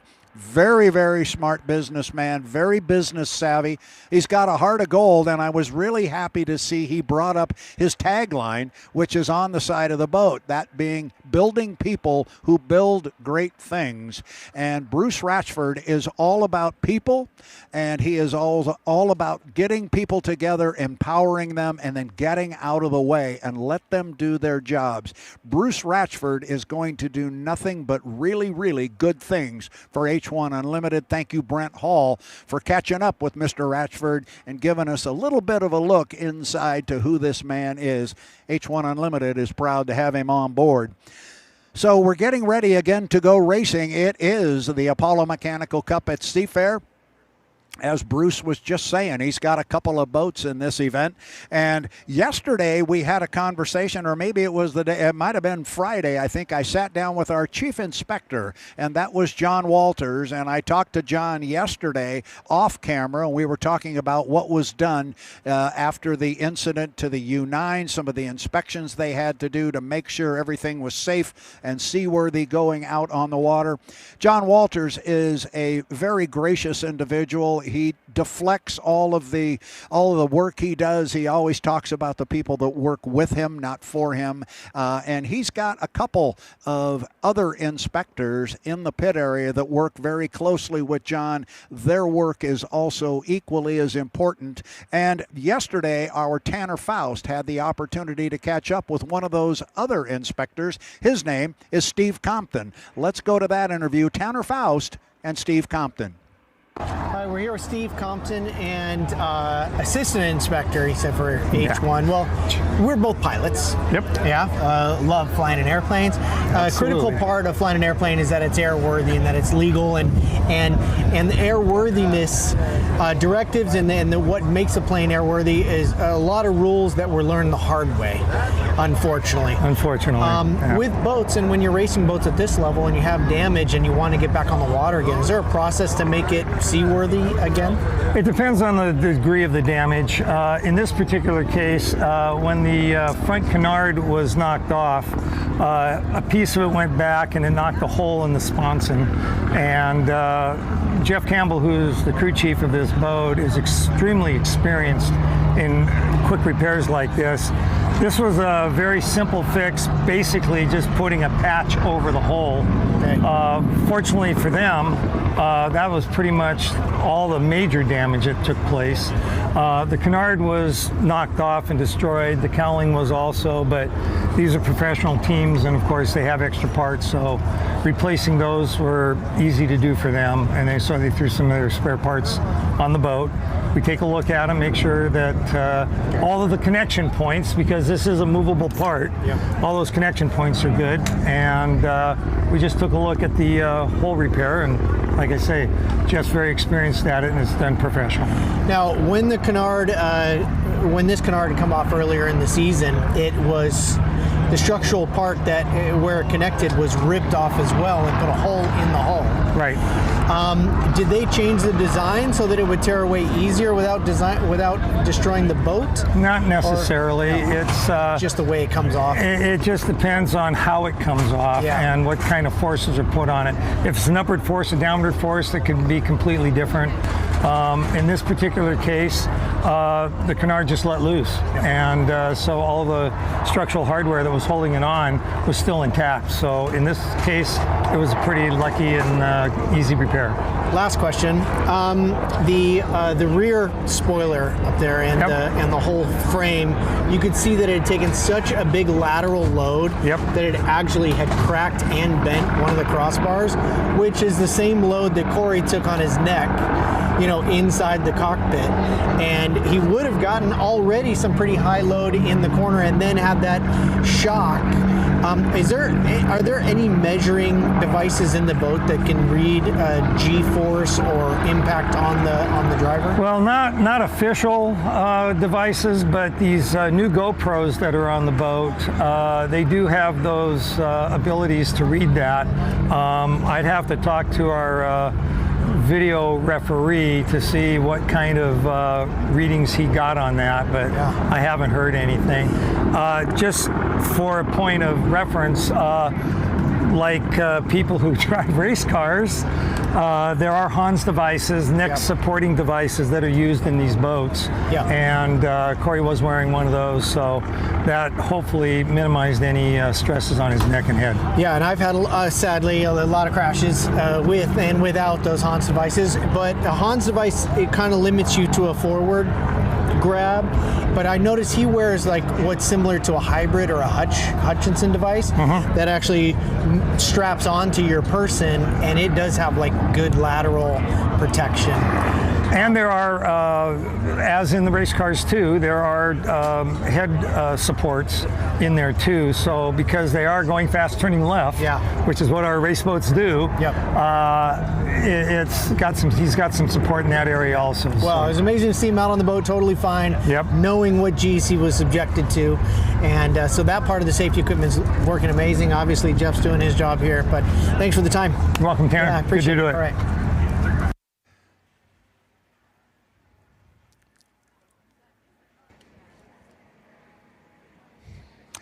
And due to the magic of television, just like that, appearing on my right, on your left, here is Tanner Faust.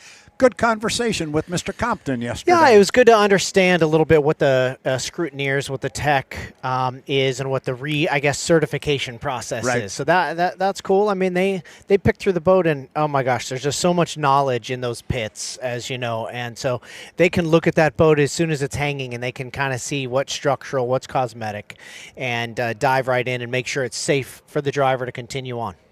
And you and Mr. Compton are both pilots.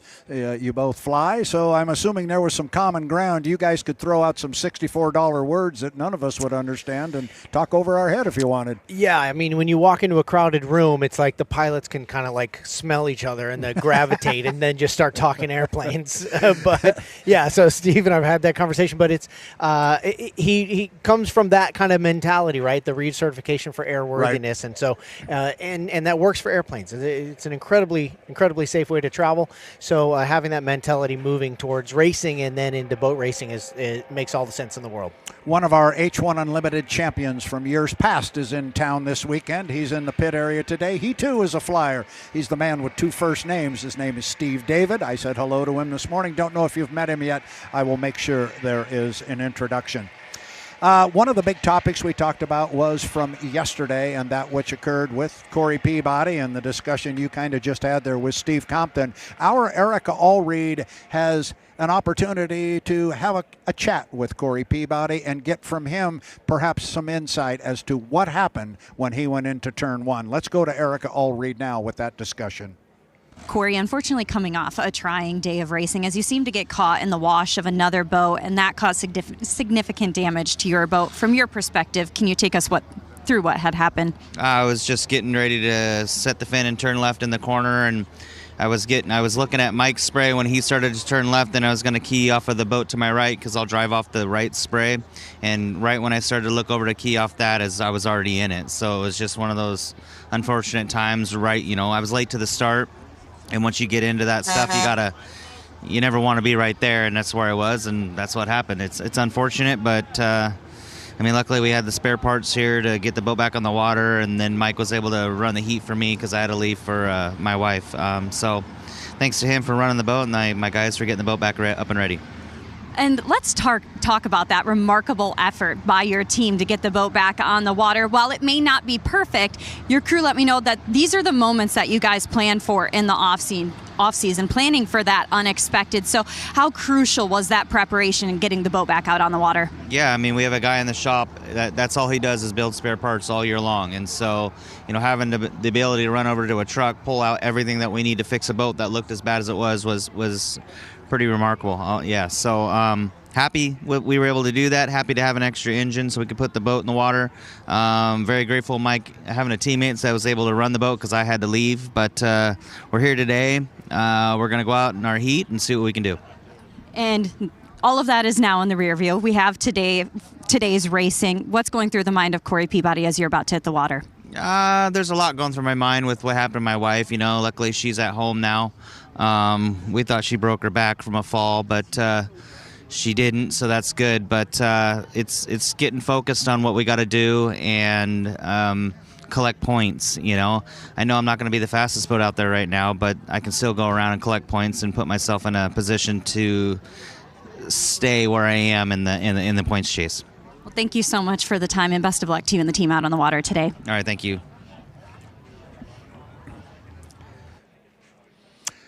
Well, I think the best part I heard about that was Cory saying that his wife is doing okay and she's resting comfortably, maybe not so comfortably, but she's back home. So that's good news. We had heard of a family emergency. Cory alluded to it right there. So glad to hear that the family's okay. And now he can clear his head and go race. And you know about that. If you're clouded with other things in your mind, maybe you're not going to be on top of your game. She's home. She's resting. I'm sure there's help with her. He can go back to work. Yeah, absolutely. And like you said, now first of all, he has his teammate to pick up some points for the team. Those points don't count for him and the Drivers' Championship, but he goes back on the mission, gathering those points and trying to get as clean a sweep as he can. He alluded to the idea that he may not be the fastest boat today, so maybe that's because the spare engine is slightly untested, or maybe some of the fixes they did affect some of the aerodynamics. I'm not sure if there's a performance downgrade from the way he started the weekend, but either way, he's got his mission in front of him. Or possibly he's just sending a message that he's not going to be as strong, so don't worry about him. And then lo and behold, he's got a rocket when he comes out. So we've seen that done before. So we're getting ready to go racing here. It is 3A and 3B. This is the last opportunity our boats are going to have to collect points and get on that front row of the final. We got a couple boats out here that need some points. Our Heat 3A, it's a good one on paper. We're going to find out just how well Cory's going to run right out of the box because, Andrew Tate, Cory Peabody, they are together again, the 91 and the 9. Seems like these guys have been tied together since Tri-Cities. They certainly have. And just a reminder, so we have the two heats, A and B, 4 boats in the first one, 3 boats in the second one. Historically, we've had Andrew Tate and Cory Peabody and J. Michael Kelly all tied together. Right. J. Michael Kelly escaped this one. He did, but let's not diminish the other two boats by any stretch of the imagination. We got the gun dog there, 21, Gunnar O'Farrell, Spirit of America. Assuming they've, and I am sure they will, have their little connector piece fixed on the starter so he can get back out on the water. They did tests this morning. The boat looked good. And then maybe the surprise from yesterday, the U-12, the Graham Trucking, and Jeff Bernard. We're going to throw him in this heat. So we ran 4 heats yesterday. They were won by 2 boats, the 91, the 12. They're both going to be together. Jeff Bernard's a savvy driver. If there's something to be had, if there's some speed to be had in the 12, he's not afraid to stick his nose on an inside lane and go fight somebody. Yeah, I just kind of caught him as I was blazing out of the pits to get back over here. And, job done yesterday. Yes. He just, and I've said it before, and I'll say it again. A lot of drivers, if they win a heat or win a race, there's some percentage or some balance between excitement over winning the race and just relief. The fact that the weekend's done and you did your job, you didn't mess it up, and the team's happy. Right. And you could tell there's a lot of relief in there. It's been a long time coming, and after the woes that they had back in Tri-City, losing 2 props in 2 different boat classes, to come out with maximum points yesterday was just amazing. So he's really looking to pivot, move forward, and keep tackling that mission. Yeah, and as good as yesterday was for the Graham Trucking and Jeff Bernard and the U-12 team, that's in the rearview mirror. That was yesterday. Today's a new day. We got to go racing again. So they got to focus on the task at hand. Yep. It sounds like we have Erica down at the pits. I'm not sure what she's got for us, but we might as well throw it down to Erica. Let's go down. Before we get underway with today's action, one stat jumps off the page to me. In 2024, J. Michael Kelly took his 4th consecutive win here on Seattle's Lake Washington. Only one other driver has ever done it before, the legendary Bill Munsey. Is it course mastery? Is it mental? Maybe a little help from conditions. It all feeds into the driver's psyche, and when everything aligns, that's when history is made. The question now, can Mike do it again here today in 3B? We'll find out soon enough.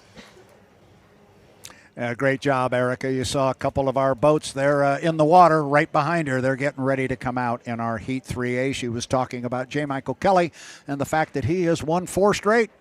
4 straight here on Lake Washington, tying the legendary Bill Munsey. Bill Munsey did it from 1977 to 1980, driving a boat you saw down there in the pit area, and we're going to talk more about a little bit later, but the famous 1977 Blue Blaster Atlas Van Lines. Nobody's ever won 5 in a row, so he has a chance, as Erica was just alluding to, make some history here. I'm sure Mike's not thinking about that. He's thinking about the task at hand, get a good start, get an inside lane, get the jump on these guys, and put a fender on them and keep them away. I was just talking to Mike actually down there, and he did not mention that at all. Nope. So that's definitely not on the front of his mind. It's that's always something that's out there and interesting, but you don't want to make that cloud your goal for the weekend for sure.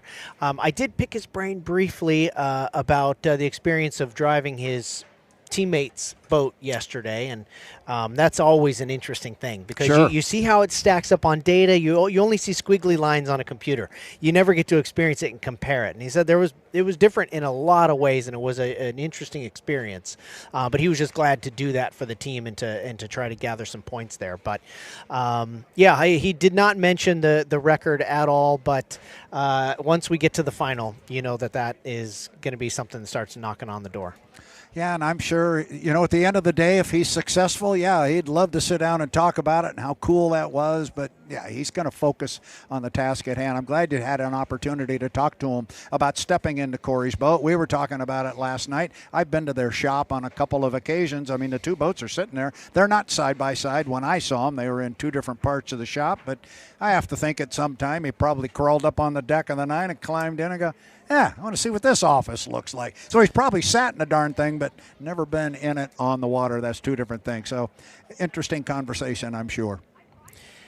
Yes, I mean you are a student out there, right? You're a student of the racing, a student of how to get the results, how to get the speed, how to drive your particular boat. But you can't help, if you are sharing data with a teammate, you can't help but also be a student of their boat's capabilities and getting an understanding of what tracks, turn radiuses, RPMs, track conditions, their boat might be better than yours, and because they're just different. They're different. And I mean, these boats were built, 15, 20 years apart from each other. But there's so to actually get in the seat and experience it firsthand is something you never get to do. No, you don't. And I'm assuming you've raced with many a teammate. Do you keep your eye on separate parts? Hey, that's my part over there. Stay away from my propeller. Stay away from my gearbox. Well, not down to the parts. That's it's on the team. These guys I like where do. your head's at, though. Maybe I should have.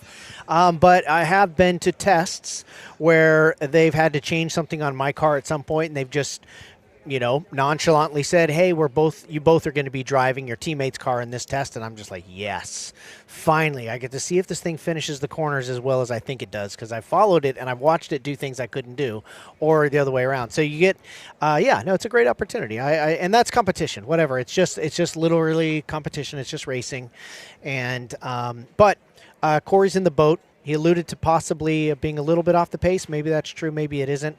But either way, he's got quite a battle coming up, and we're getting close, I believe, to 5 before the 5. Yeah, I think we are inside 5 to the 5. We will get a clock up here shortly. One of the boats that are going to come out in our Heat 3A we've been talking about, Jeff Bernard, U12, Graham Trucking. I think we got a look here at some highlights of Jeff Bernard's good day that he had yesterday.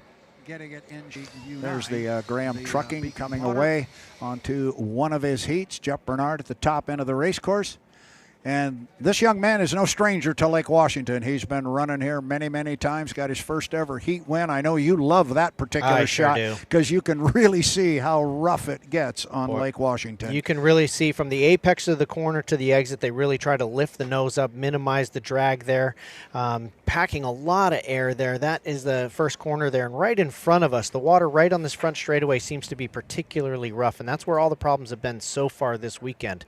But, of course, if you're off the water, you're not experiencing that rough water, right? You're floating right over That's right. So that was Jeff Bernard's first heat of the weekend. That was Heat 1B yesterday.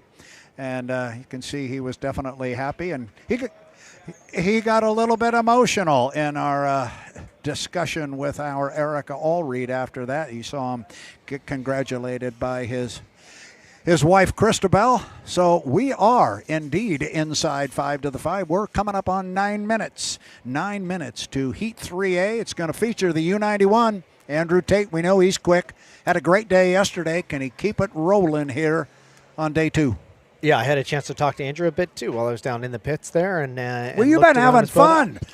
You just been up here, by the way, thank you for the wristband. We both got them. Yeah. This is the our Nick. I've got my Nick Kish outfit. It was delivered late to me. I have one now. I have a lot more accoutrement here, Nick Kish. We got fingerless gloves. Oh, I got a set now. We might have to come on with these today. This is the stat man over here who genuinely, I've heard a couple people called the stat man before, but Nick is the real deal. He busts it out, and he is fast with the stats too, which adds another element to this whole program for sure. There's one other piece to that. Don't ever question him.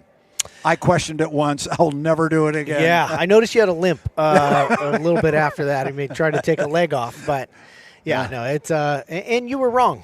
You were wrong. Let's be honest. Wrong to do it, and wrong with the stat. Wrong to question it. At all. Yep. But yeah, as we get, we're getting down to. Oh boy, we're within 8 minutes now, so that's 3 minutes before they're pushing off the docks here. We'll take a look at each competitor here, and it's going to be a stacked field for this heat. 4 boats, 4 drivers, last chance to get points before our final heat coming up on the 7:35 mark. We will get down to our cameras on the dock. We'll take a look at the boats. We'll take a look at the drivers. And then we go racing 3 laps around the 2-mile Ted Jones race course here on Lake Washington. Been racing here since 1951, Tanner. This is nothing new to Seattleites. This is our Seattle summer backyard party. I'm going to take your word for it. I don't think my parents had met each other yet. Ouch. Ouch. Ouch is all I can say to that one. That's all that you give me a number like 1951, I'm going to say stuff like that. The rest of it belongs to Erica.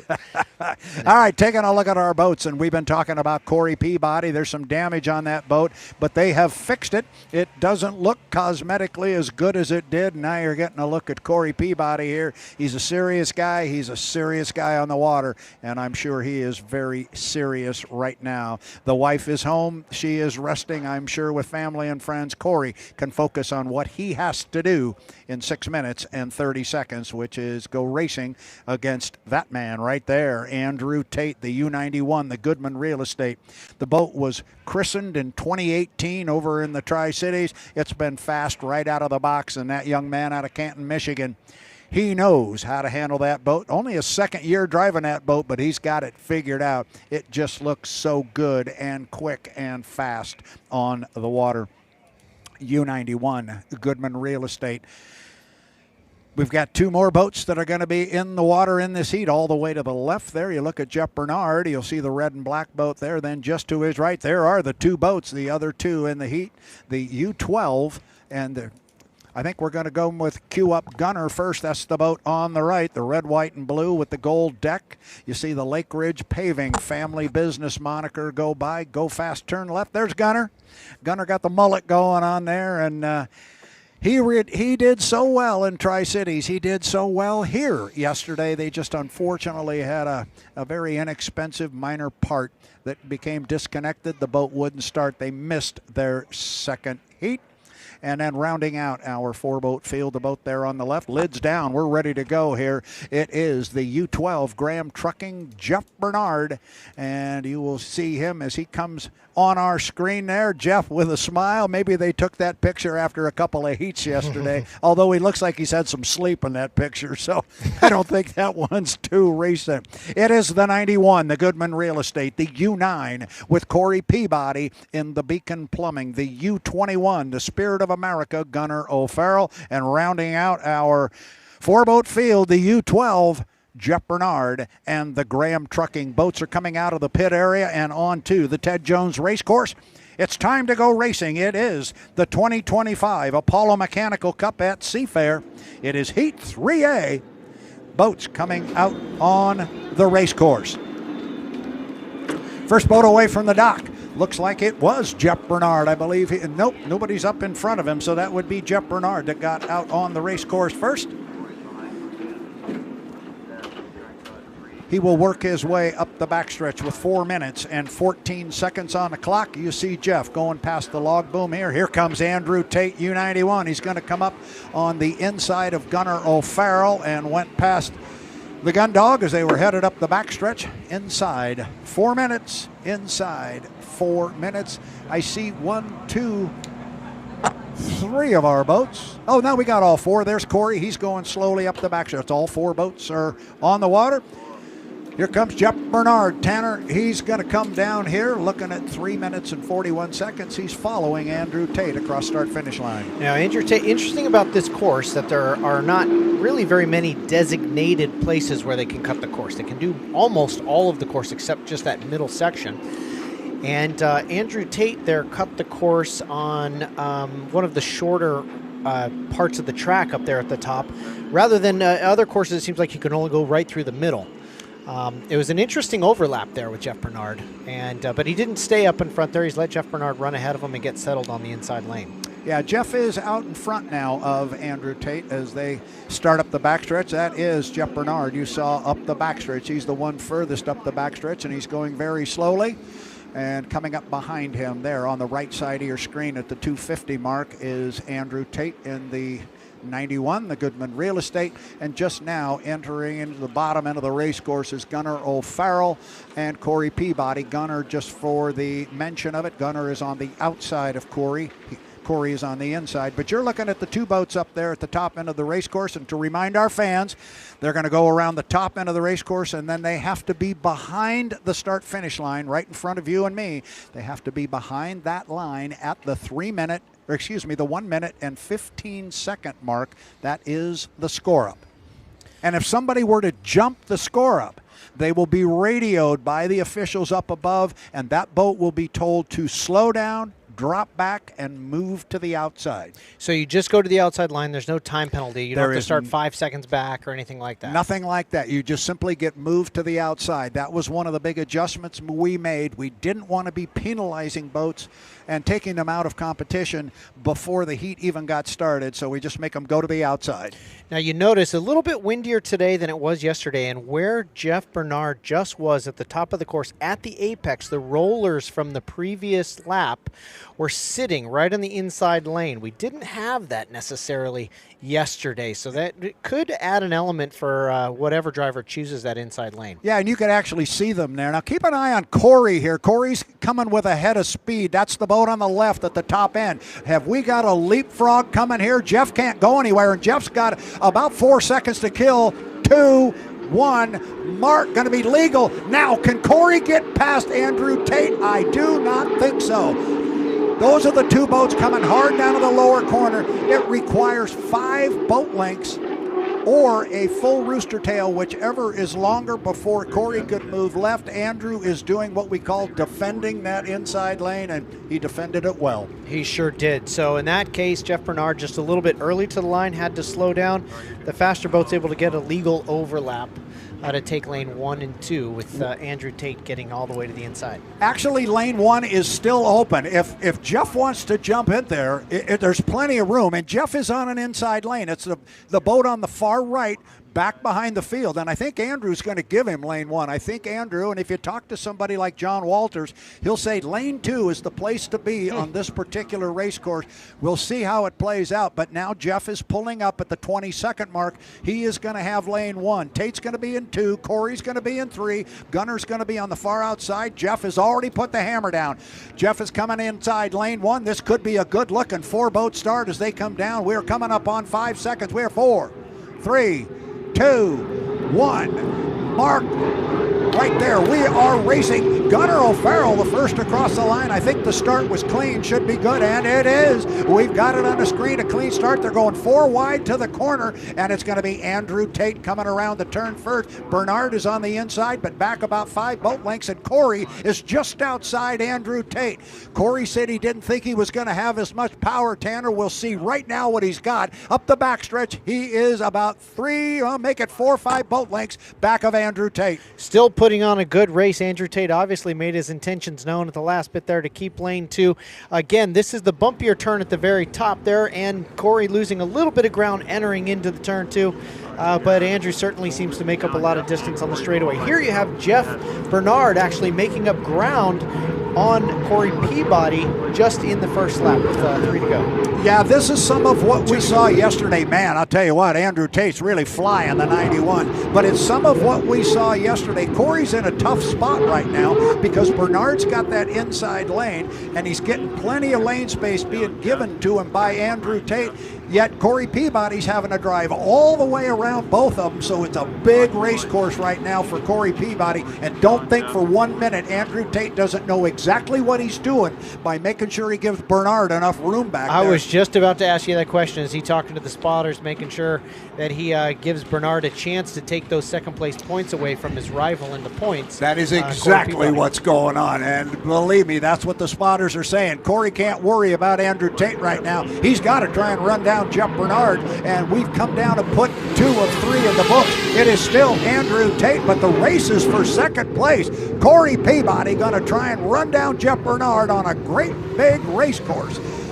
Bottom end of the race course, there you see Andrew Tate. He's got the nice, look at the amount of lane space he's given Jeff as they get to the exit pin right there. There is Andrew flying the boat up the backstretch, but it is Jeff Bernard. This is the race. He's got about 3 boat lengths on Cory. Cory wants those second place points, Tanner. I don't know if he's going to be able to get them. He sure does. It could come down to track condition as we get into the final corner of the race. You can see from that airborne shot a lot of ripples there in lane 1, but Jeff Bernard right on the inside lane goes ahead and takes some of that rough water, but shortening the course enough that he may have got the job done.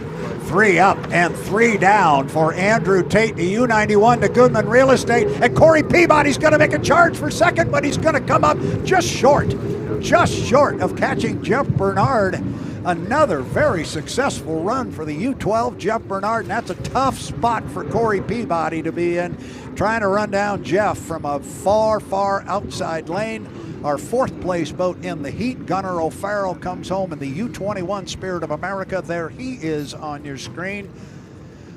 The 91 looks pretty dominant. It looks super fast. I will say it's walking and bouncing and jumping a lot. I mean, is that you talk a lot about the boat ride.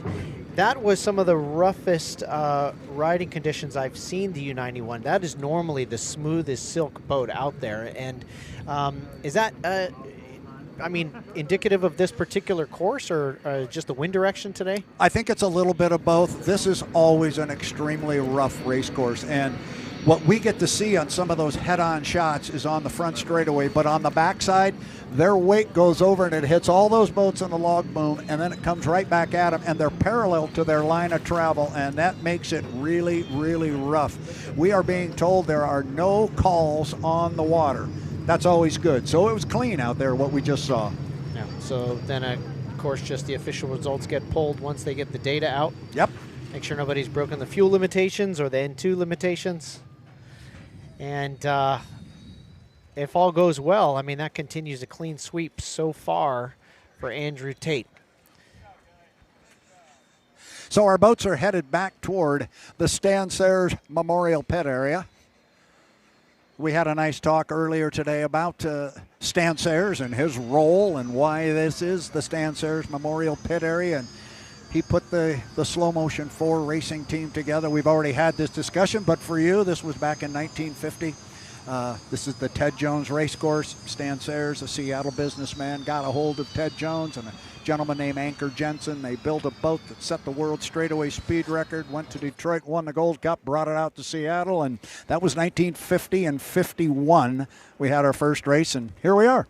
Wow. We're still standing here. Now, the boat that I had the opportunity to ride in and briefly drive, the Miss Wahoo, was that same era, or is that just 5 or 6 years later? I believe that is, it's one of 2 years, but I think I got this right. It's the 1956 Miss Wahoo. Okay. And I think that was the year the Wahoo was launched, a very famous boat driven by a very famous man. As you look at the U91, as it gets back to the dock, good-looking shot of that boat. In fact, you're getting a pretty good look there at the Bruce Ratchford BWR Racing right there. There's the Miss Apollo on the other side of the dock, pointed out toward the Ted Jones Racecourse, and the Goodman Real Estate pointed back in as Andrew just now climbs out of the cockpit. We'll keep an eye on the screen there, see if we don't see our Erica Allreed and Mickey Washburn head down the dock, maybe to get that interview with Andrew.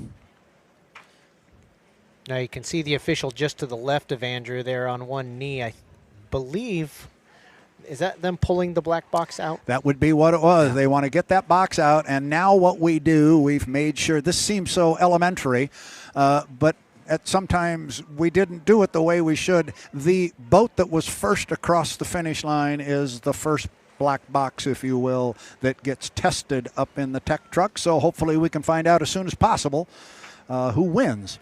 And last year we had this down to a science. We've pretty much got it figured out now. And the stat man, of course, being on top of his game as he always is, last year had it figured out from the time the winning boat crossed the finish line to the time we got the info from the tech truck was inside 10 minutes. So it was pretty quick. The tech truck. The tech truck. Say that 3 times Yes, fast. not The easy. tech truck. Self partial in the tech truck. Oh, and is there our Erica Allreed? I think we see her right there on the dock. So as soon as they are ready to go down there, we'll hear in our ear that we can toss it down to Erica. And I think we've got her right now. So let's do it. Let's go down to Erica Allreed with Andrew Tate. Andrew, perfection so far, 3 for 3 with those runs. How optimistic are you about closing it out this afternoon? I don't know. I guess hopefully no one believes in the commentator's curse. So I guess we'll see here at 2:55. But it's nice to get into the final with all the points on the table. Congratulations to everyone here at the Goodman team, BWR Racing. We've had a really, really strong weekend, and it's a kind of a breath of fresh air coming from last weekend. We had a little bit of shooting ourselves in the foot there, and rough Sunday in Tri-Cities. So to get this Sunday started off right, it feels real good. And coming off the course, you said that the water was very deceiving, as Tanner and Brad had pointed out, that it looked like a rougher ride. So how were you able to navigate it for this top spot? It's easier when you're out front and you can kind of see what's coming, to be honest with you. But yeah, there was some weird rollers out there. I'm sure we've got people pulling up on the log boom that aren't helping, but that's part of the game here at Seattle. It's, I don't know, it's almost more like a river course, to be honest with you, in its own aspect and in its own way. So it's always a challenge. It'll be super challenging with 6 boats out there in the final. So we'll see what's going on. You're tickling my chin with that thing. Another job well done here today. Best of luck in the final. Back to you guys. Well, thank you very much, Erica Allreed, doing a great job down there catching Andrew Tate right after he steps off the boat. And Tanner, you and I were talking about the rough water, and he confirmed it, said, yeah, there's some strange-looking rollers. But like he said, and we kind of have always said many times, it's Seattle. You better expect it when you come. It's going to be different. It's a lake. It's not a river, so you don't expect maybe the river current type stuff. But this is a soupy mess with the bridge and the log boom. Yeah, and he said that, well, right before he commented on Erica tickling his chin with the microphone, he did say that it's going to be a little bit crazy in the final with so many boats. Interesting. I mean, I never would have thought it until you mentioned it, that the wake literally bounces off the back of all those boats lined up. Is it the log boom? They call it the log boom. And then you've got on this side the wake bouncing off the shore, and then with a little bit of wind, it's kind of holding the rollers on in turn 2 in that first lane. So it will be very interesting. And Andrew, always a very gracious interview, giving it up, saying that in the lead you're able to see a lot better than behind. But man, with so many boats coming up in the final, that really will hold true and be a challenge. And not to get too far ahead of ourselves with regards to what's still to come in the season this year, but we're going to go down to San Diego on San Diego's Mission Bay. And that is a white sandy beach shoreline all the way around the race course. So the racers love it because the waves just go up on the beach and dissipate, and they're gone. I mean, you don't have bouncing off log booms. It's a whole different story down there, but that is lovely. Not to get ahead of ourselves there. You're looking at the U8 as we're going to talk about the boats that are going to come out here in our Heat 3B. And the first one we're going to look at is the U8, the Beacon Electric. It is driven by that young man right there, J. Michael Kelly. He will step in behind the wheel of that boat. He drove Cory's boat once yesterday, but he's back in familiar territory again today. He likes his U8. He likes to fly it. He also likes an inside lane. Look for him to go for it. Absolutely, and I sat in that boat just an hour ago, and every single weekend they're coming up with new innovations with that thing, so we'll see if it pays off. How about this guy right here? He kind of knows his way around. I mentioned yesterday a couple of times. I didn't know how many times he had run and won on Lake Washington. He has won here 10 times, so no stranger to these water conditions. Dave Villwock going to drive the U-27, the Miss Apollo for Bruce Ratchford. There is the man, fresh off a APBA Gold Cup win in the Tri-Cities. And next spring, he will be inducted into the Motorsports Hall of Fame. A big honor for the biggest name in our sports history. Most career victories at 68. Tied for the most Gold Cups with 11. And 6 minutes, 35 seconds. We've got one more boat to run through here for our lineup for our Heat 3B. And it's there on the left-hand side of your screen. You see the bright yellow and blue. There it is. The U11, the Miss FLAV-R-PAC. Jamie Nilsen, boat owned by Scott and Shannon Rainey. Get a quick look here at Jamie. There he is, young man out of Gig Harbor, Washington. Loved to play baseball. He was a shortstop, but he'll be the first one to tell you it wasn't for his glove. The guy carried a big stick. He'd like to have a big stick in this heat, take a swing at these other guys, and come home with a first heat victory. How did I walk through that one? Oh, you did. How about that? That was amazing. I just felt like I was at a baseball match right there. I heard I know I want a hot dog. All right, thank you. Now, Jamie Nilsen, impressive yesterday, right? I mean, really putting down some speed, locked down that inside lane, and really he's always maximizes what he can get out of the boat. And so he's one certainly to watch out for. I mean, he's up against some fast boats, but Jamie Nilsen could 100% pull it off. Absolutely, he could. So this will be an interesting heat here. It'll be an interesting race. I'm curious to see what we see, if you will, out of the U27, the Miss Apollo with Dave Villwock. Quite honestly, I thought we might see more out of him yesterday. He was solid. He finished solid. He got his points. But you never know with Dave. He's cagey, and he didn't get all those wins, just not knowing what he's doing. So he plays the game. He plays a long game here, and he knows that nothing happens until the final heat this afternoon. Lids are down. Mark, 5 minutes. The boats can come out on the race course now. I'm going to expect that Jamie's going to come and Mike's going to come. Good camera view there. I'm also going to expect Dave's going to sit there for a while. You've been timing him almost. He came out a minute early once yesterday. Yeah, he's usually about 3 minutes and 10. I mean, not that I'm giving the strategy away. Usually about 3 minutes and 10 seconds he pushes off from the dock. Yeah, he varied it up. He mixed it up a little bit yesterday. They look pretty comfortable holding on to that boat, though, with 4:30 to go. Yep. It's one thing to have them sitting there at the dock, and you look at the race team, and they are thrashing left and right. But they're not. This is what their plan has been. They just come out here and they take their time and come out when they want, and Dave's got his strategy. So boats are coming out on the race course. It is our Heat 3B with 4 minutes and 5 seconds. You're looking at J. Michael Kelly as he is off the lower corner and up the backstretch. Ahead of him is Jamie Nilsen, driving the U11, the Miss FLAV-R-PAC. There you get the bird's eye view looking down on the race course. The first boat coming up the back chute there is Jamie. And then behind him is J. Michael Kelly. See if Kelly cuts the course. He does not. He's going to go up there with Jamie and come around behind him. I'm keeping an eye down to the... Oh, here we go. We got it right there on the screen. Have to have a crew member with a hand on the boat at the 5 minute mark. That's not necessary at the 3 minute and 28 second mark as Spider lets go of the back of the boat there. Got a couple of boats coming down the front straightaway. It is our Heat 3B of the 2025 Apollo Mechanical Cup at Seafair on Lake Washington. Now this is interesting because Dave comes out on the race course just as our other two boats go down to the lower corner right in front of Dave. So Dave will come out to the outside of them and behind him. There you see Dave on the left-hand side of the screen. So nothing special right now. Are we going to stay like this? Is Mike comfortable letting Jamie have that inside lane to the left? Well, I mean, Andrew Tate certainly demonstrated lane 2 is not bad. So it may be a place to go if you feel like you got the boat speed. Jamie Nilsen, on the other hand, had that success on the inside lane before, so maybe he wants to dip at the same fruit today. And yesterday also, Villwock tended to let the two insiders fight for it and ride around the outside, looking to just maximize that momentum and boat speed.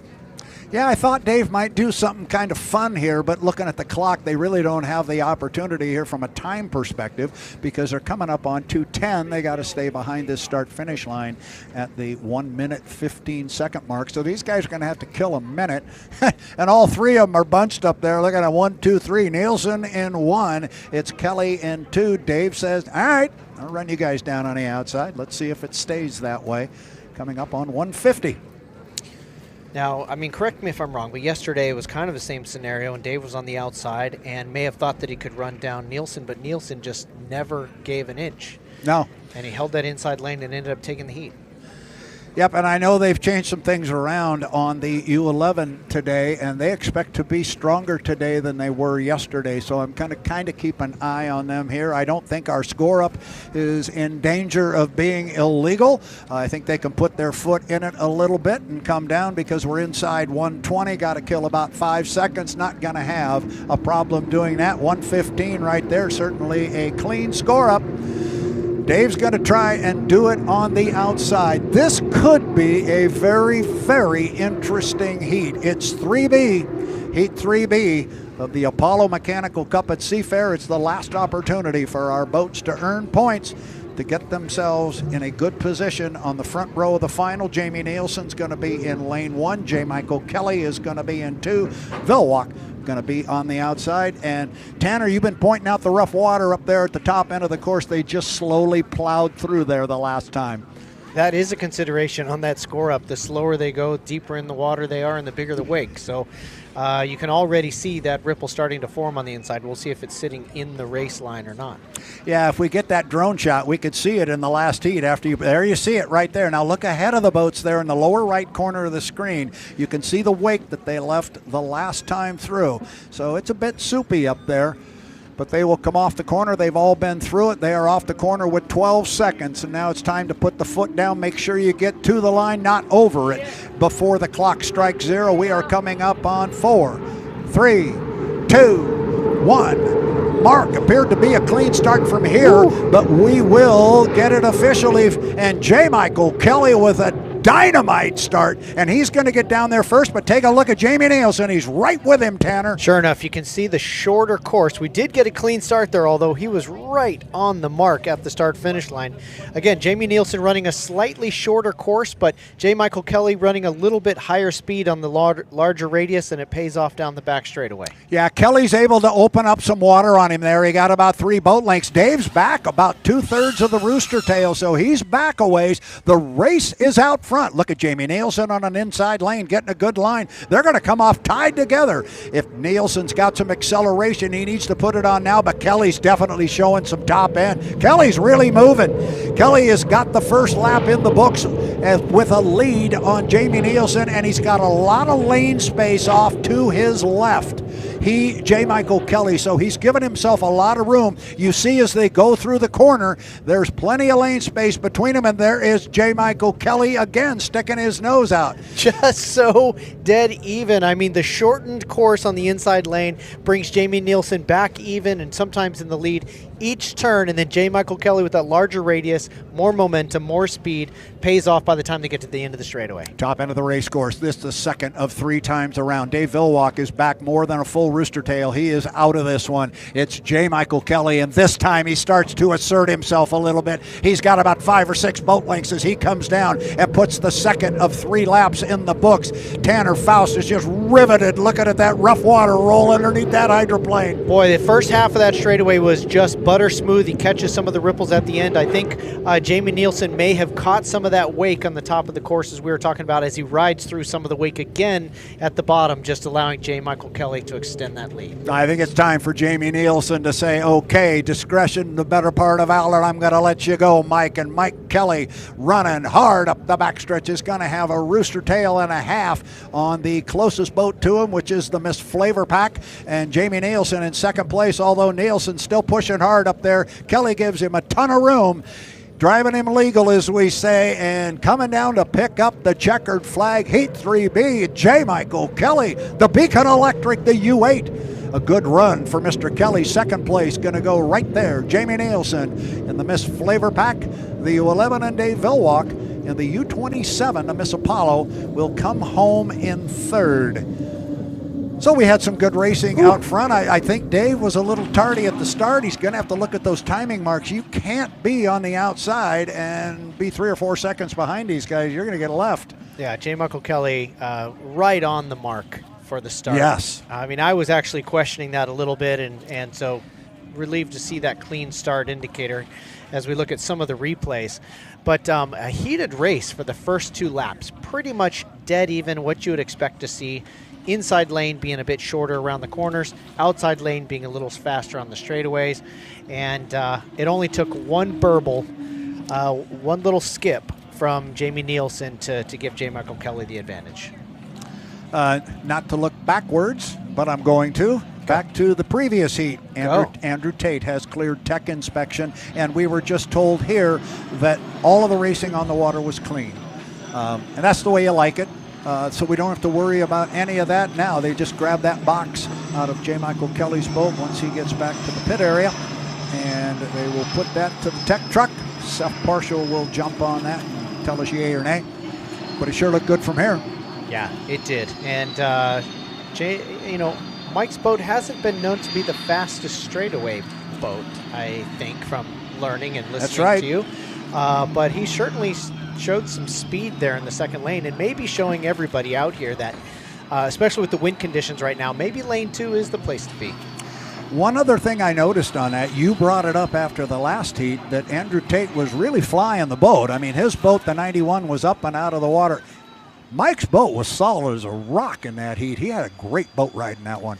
It really was. If you go pick around the boats and you see who's doing what, Mike's boat has literally the front canard is split in half. You're looking right at it right there on the monitor. And the left side and the right side are at different angles. So they have been fine-tuning exactly how the left side and the right side. You can see right down in front of his cockpit that line there. It's hidden behind the graphic, though. But you can see the right side has a little bit less angle of attack on that wing than the left side does.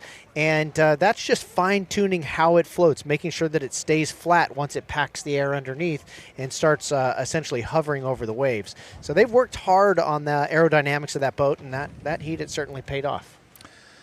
So Mike had an extremely good start. Timing marks are right where he wants them. He had a good boat ride. There's part of me that wonders if J. Michael Kelly wouldn't be opposed to, let's run the final right now. I think he likes what he's got right now. Guys, just put some fuel in it. Let's throw this thing out. I'm in a good position. But they will go in and look at the data and have the conversation. We see our Erica Allreed there, right even with the bow of the boat there, the U8. And Erica will be here with J. Michael Kelly very shortly. And she and our camera crew, they're doing a great job jumping on the dock and grabbing our winners as soon as possible.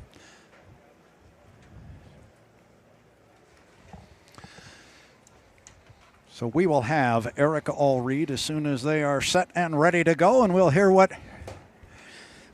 Well, let's find out what J. Michael Kelly had to think of the heat. He is standing by with our Erica Allreed. Erica, take it away. Mike, in almost every conversation we've had, the theme's been the same. You've just needed to find a little more speed. Well, did you find it or did you find something? Because must I say, that was an incredible drive as you drove away from Jamie in the early stages of that one. Yeah, no, Sundays seem to be our day of finding a little bit more speed. Always, I mean, we're all looking for more speed as the day goes on, but big changes from yesterday. Guys worked hard. They even worked into right all the way up until the time we went out and went testing this morning, made some changes, and boat ride feels amazing right now. The speed is finally coming in, and just super thankful for these guys for working hard and like giving up their free time when they could be doing other things, and you know, they're here just sweating and working hard. A team effort for sure. A job well done. We look forward to seeing you back out there. Thank you very much. Thank you. Back to you guys. Well, a great job by our Erica Allreed. She's just jumping right in, getting drivers right off the deck of the boat. That's when I like to hear the interviews because, as you know, sometimes you get a little bit different raw emotion sometimes. And if it's been maybe if it's a heat where things got a little dicey on the water, you never quite know what you're going to get in a reaction. So great job by Erica. And Mike sounded pretty good. I think he's happy with the boat. Yeah, he sounds confident. I mean, they're making changes every time on these boats, and when they're going in the right direction, you can just hear it in the driver's voice, can't you? So that I think they're moving in the right way, and everybody seems happy about that. Somebody might come out of here with more points on the weekend. Mike right now is not going to worry about that. He is where he is right now. He's going to be on the front row of the final. He just wants to have that start again. Ooh. And you saw it right there on the replay that we're looking at. Mike nailed the start from lane 2. He's got Jamie off to his left. He left Jamie plenty of room. Here they are coming down a complete lap number 1. Look at Mike fly the boat. He's picking it up, but it's not getting away from him. He's able to control it. Now here's a run down the backstretch. Mike just showing really, really good acceleration. And Tanner, it's a comment we make about boat ride all the time. You can have all the power in the world. If you've got the biggest motor or the most horsepower and it's just perfect, but if you don't have a boat ride and can't use it, it doesn't do you any good. It really, a lot more stable. Maybe the water conditions a little different than the previous heat, but a lot more stable than the Goodman real estate boat, to be honest. And there you saw the wake that Jamie Nilsen got caught on in lane 1 that just was the nail in the coffin for him. It just set him back far enough that at that point he just had to concede. So watching again the finals of J. Michael Kelly in the U8, the Beacon Electric on the water. He was the winner. His data acquisition box has already been sent up to the tech truck, and we'll get information as soon as possible from our Seth Partial. And you can't mistake the noise that's going on out on the water behind us. We've got 3 of our vintage hydroplanes from the Hydroplane and Raceboat Museum. The 3 boats that are on the water, the 1979 Squire Shop. You've got the Griffin Budweiser from 1980 is on the water. And you also have Bill Muncey's famous 1977 Atlas Van Lines, the Blue Blaster. And you know a little bit about that Blue Blaster and the Atlas Van Lines because we had quite an event here on Friday afternoon when Jimmy Johnson, and we went through the whole story, but 7-time NASCAR champion Jimmy Johnson got an opportunity to take the Blaster. That's the boat you're looking at right there, the blue one in the center of those 3. Got an opportunity to take that boat out on the Ted Jones race course. It was the culmination of a story that began in 1979 when he was 4 years old and Bill Muncey blew a motor. There you see the blue boat. Bill Muncey blew a motor at 79 in San Diego, and the boat drifted over to the shoreline, and Jimmy Johnson was there. He was 4 years old. They set him on the deck of the boat, and people were out fending the blue boat off the shoreline. And anyway, one thing led to another. Jimmy Johnson became a successful NASCAR driver, got to know the Muncey family, and he got an opportunity to take the blue boat, the one in the middle, one of the most famous hulls in all of hydroplane racing. But the fun part was, and we want to get to this right now, you had an opportunity to catch up with Jimmy Johnson after he was out on the water. We're going to run that interview now. I'm anxious to hear how your conversation went. 7-time NASCAR champion Jimmy Johnson with our Tanner Faust. I really don't know what I'm going to talk to you about, but as somebody who's one of the few people who've probably driven more variety of stuff than I have. I mean, everything from Formula One, racing bikes and trucks, now to boats. Was this your first experience over 100 miles an hour in a boat? So I had some fun river boats growing up. Yeah. As soon as I was a professional and got my first paycheck, I bought a 19-foot Eliminator pickle fork. Wow. And then when I moved to North Carolina and got my Xfinity ride, first check that I got, I went and bought it was like a 25 or 28-foot DCV. You're making me feel like a very responsible human being. Literally the first checks you get, you're buying speedboats. I had to.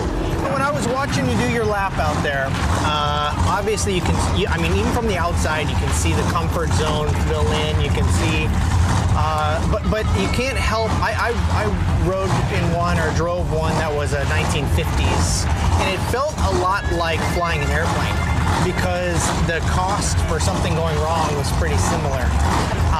And when you do it solo, did it feel like a solo flight? I haven't crossed that bridge, but I would have to imagine it feels the same. I mean, I felt very vulnerable, not understanding what the inputs would do, not knowing where the edge was. Yes. And everything I've driven before, the faster I go, the more stuck it is. Yeah. And this just kept wanting to lift more and more. It's not like that. No. No, I mean, what was the driver experience? Does it relate to anything that you've driven before? Yeah, I think so.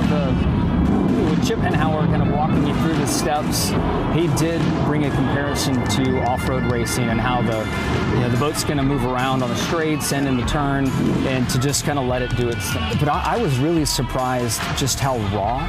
Like once I got up onto a plane and you could feel the throttle control or throttle response. Like, wow, that's really 2,000 horsepower. Yeah. And then corner entry to really turn in hard when I had some speed and to feel a boat kind of bite and start hopping. It was wild. Well, you averaged over 97 miles an hour, which means you're doing 150 on the straightaways.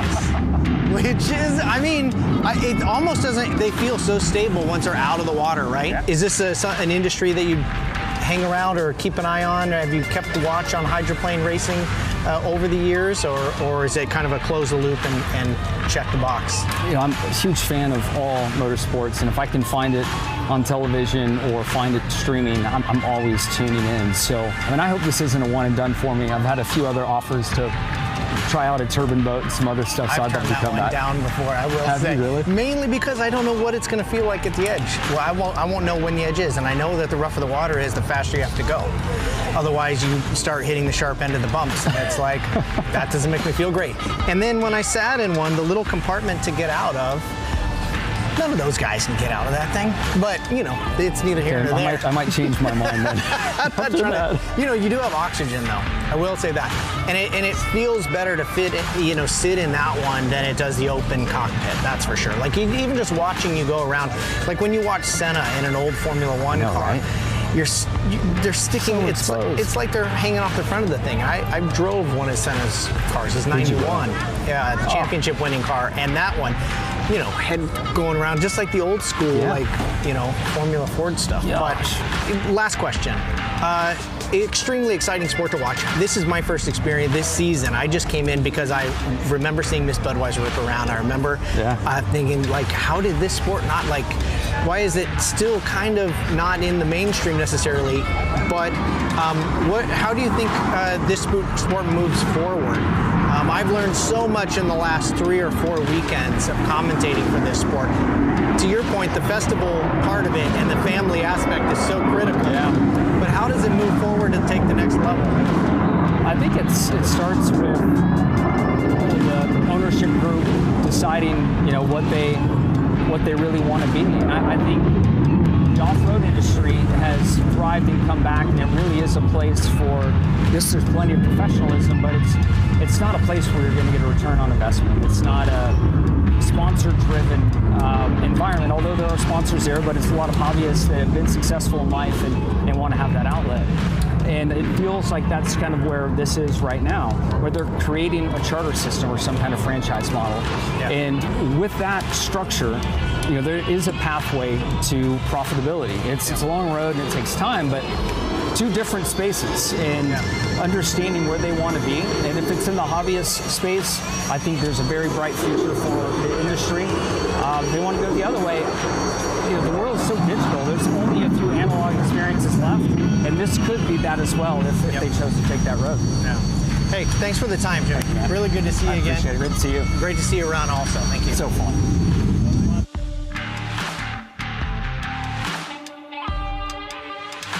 That was a terrific interview, young man. That was well done, and it was what I was impressed with right out of the box was a couple of you gearheads and drivers just sitting back talking racing. Yeah, it was amazing to see his experience. He's one of the drivers I've always looked up to, not because of the championships and the accomplishments, but because of the variety of motorsport that he's tackled, from IndyCar to off-road to dirt bikes. And I've always wanted my career to go that road and to try different disciplines and be a student of driving altogether, not just of one type of driving. And it was great to learn about that. I love some of his wisdom applied to ways to grow Absolutely. sports, even sports that have been around for a long time. But it's about finding new demographics, and it's about making things marketable and professional and sponsor-driven. And I think with the publicity that was brought to the sport this weekend with that particular event that you were part of there on Friday, I was glad to hear him say that he hope it doesn't end there, and he's had a couple of offers maybe to step in another boat, and that was an interesting conversation between the two of you. You're not happy with that little hatch right down there at the bottom. Yeah, should the boat get upside down? I didn't think that part of the interview was going to make it into the final cut, to be honest with you. There was a lot of me talking, which wasn't the point. But there's I think you don't get to have a career like Jimmy Johnson has had just by always winging it. You've got to be calculated, and my career's been fairly long also, and the elements of being fairly calculated about what risks you take on and how you take them on is what keeps you around. Well, I hope we get him in one of those boats one 100%. time, and I hope I'm there, and so are you, because then maybe he can come back to the dock and say, Tanner, you got to go do this, and we can get you out there. I mean, he knows the feel of the boat now. He knows what the feel is to go into the corner with a skid fin and feel it grab. Yeah, it's a whole different thing with the turbine, and it's a bigger fin and all that, but I have to think there's some similarities. Maybe we, H1 Unlimited, can make that happen. I think that'd be kind of fun. Yeah, let's do that. So H1 Unlimited, if there's anybody out there that might be, part of the board of directors or something that could bring that up at our next board meeting, which will be 2 Wednesdays from now, maybe we can have that discussion. You don't even need to do it through it. I mean, you're going to be there, right? I will be there. So we're getting ready to check out here a little bit and have a lunch break and an air show break. But before we do, let's just take a quick look back at our racing that went on earlier today. We had our Heat 3A and our Heat 3B. Those are the last two heats before the final. That's what's left for us to do, and it's where we have been running 3 laps. When we go to the final heat, we're going to run 5. So that's going to be a difference. You have been talking quite a bit and right spot on, picking out the points on the race course that have so far been the roughest in the water conditions. We're going to really mess that up and make it worse because we're going to go 5 laps instead of 3, and we're going to have 6 boats on the water instead of 3 and 4. It's going to get fun. It's going to get hectic. It's going to get hectic in the 5-minute milling period. It's going to be busy because now we're going to have Cory and Mike and Dave and Andrew and Jamie, and it's going to get very interesting as we're looking back here on some of the racing that went on earlier today. What we saw from Andrew Tate was he's got a big target on his back. He's the boat to beat right now as you see him fly on the boat coming down the front straightaway there. Andrew Tate in the U91, you're going to have to solve that puzzle to win the Apollo Mechanical Cup at Seafair. Certainly setting the speed bar, not doing it, completely without effort. I mean, you can see risk that he takes down the straightaway there, but certainly has the speed, and he's shown that he can do that from lane 2 or lane 3. But so far, a clean weekend, and he'll just be focusing forward on what he needs to do to complete the maximum points for the weekend. Yeah, I'm going to be real anxious to see as you see him fly on the boat there, and you were right on top of it. The boat's getting up in his face a little bit. Brent was talking about a boat driving uphill and driving downhill. Some of those comments about the boat getting up in your face, and that's when the front's lifting up, and he's really feeling those rollers there. And whereas in the subsequent heat with J. Michael Kelly, it just seemed like he got a whole lot better boat ride. So they may be addressing that over in the 91 camp. Here's a quick look back at our Heat 3B. J. Michael Kelly was the recipient of 400 points in a first-place finish. Jamie Nilsen was on the inside lane. There's J. Mike in lane 2. Dave just cruising around on the outside. But you see Dave there being tardy at the start. Gonna have to. That kind of a start's not going to get you a victory in the final. Yeah, I did. This is actually just before the start, and J. Michael Kelly just nailed the actual line right there. There it is. Had just a bit more speed that Jamie Nilsen was able to get into that first corner ahead, but Jamie Nilsen putting that inside shorter track length to work and pulling ahead at the exit of each corner and then losing that lead by the end of the straightaway. It really was a great back and forth for 2 solid laps. You know, I've seen that clip that they just showed of the 2 boats coming out of the bottom end of the race course there, and I think it's on lap number 2. Yeah, it was, down at the bottom end. They got really close together. It almost looked like perhaps they swapped a little bit of paint there between the two. If I had to bet, I don't think they did, but boy, they got close there. I saw it during the racing and thought, maybe it wasn't, but now I've seen that clip twice. They got awfully close coming out of the bottom end of the race course on turn 2, but we heard almost immediately after the race that everything was clean on the water, so no issue there. It may have been a moment that Jamie had to lift out of even. I mean, it's just hard to say from here, but you certainly can't see how smooth JMK on especially the first half of that straightaway is. That boat really giving him a good ride, and maybe that translates into speed in the final. Well, we saw a smile on Mike's face when he talked with our Erica Allreed, and glad to hear you were down talking to most of the drivers this morning, getting insight on what they hope to do. And so that was how it ran today in our Heat 3A and Heat 3B. We had the U91. Andrew Tate got a win. Nobody's touched him. They've been top qualifier. He's gone 3 for 3 in the heats. Now the big one will come out with the big trophy at the end. J. Michael Kelly stepped up, picked up a first place and 400 points in his Heat 3B. We're going to sit back and we're going to run through all of the points and make sure we know who is going to be who on the front row. And we have been told now that J. Michael Kelly has cleared tech inspection. I wanted to check on that before we broke away. So I believe everybody has cleared tech inspection. Certainly the 91 has the victor in 3A. Mike has the victor in 3B. So I think our field is set. I think we're ready to go racing for the Apollo Mechanical Cup at Seafair. And I'm trying to We do not know yet about the 27 as far as clearing tech inspection, but we will have that as soon as we come back. But you and I are going to step away for right now. You're going to get some chow? Heck yeah. So yes. I can hear my stomach through the can't. We can too. We're about to put a headset on it. You should. Let's do that. So for Tanner Faust and Brad Luce, Erica Allreed, and Brent Hall down in the pit area, we're going to step away. Don't go away. We will come back at 2 o'clock.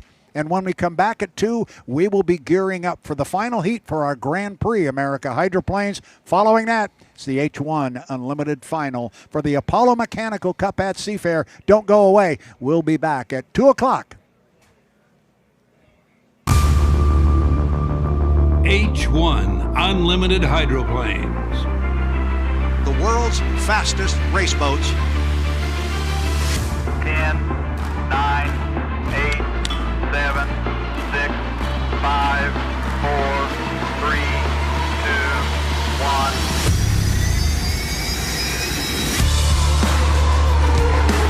Oh, really flying the boat. It doesn't get any better than that. They are going to be side by side.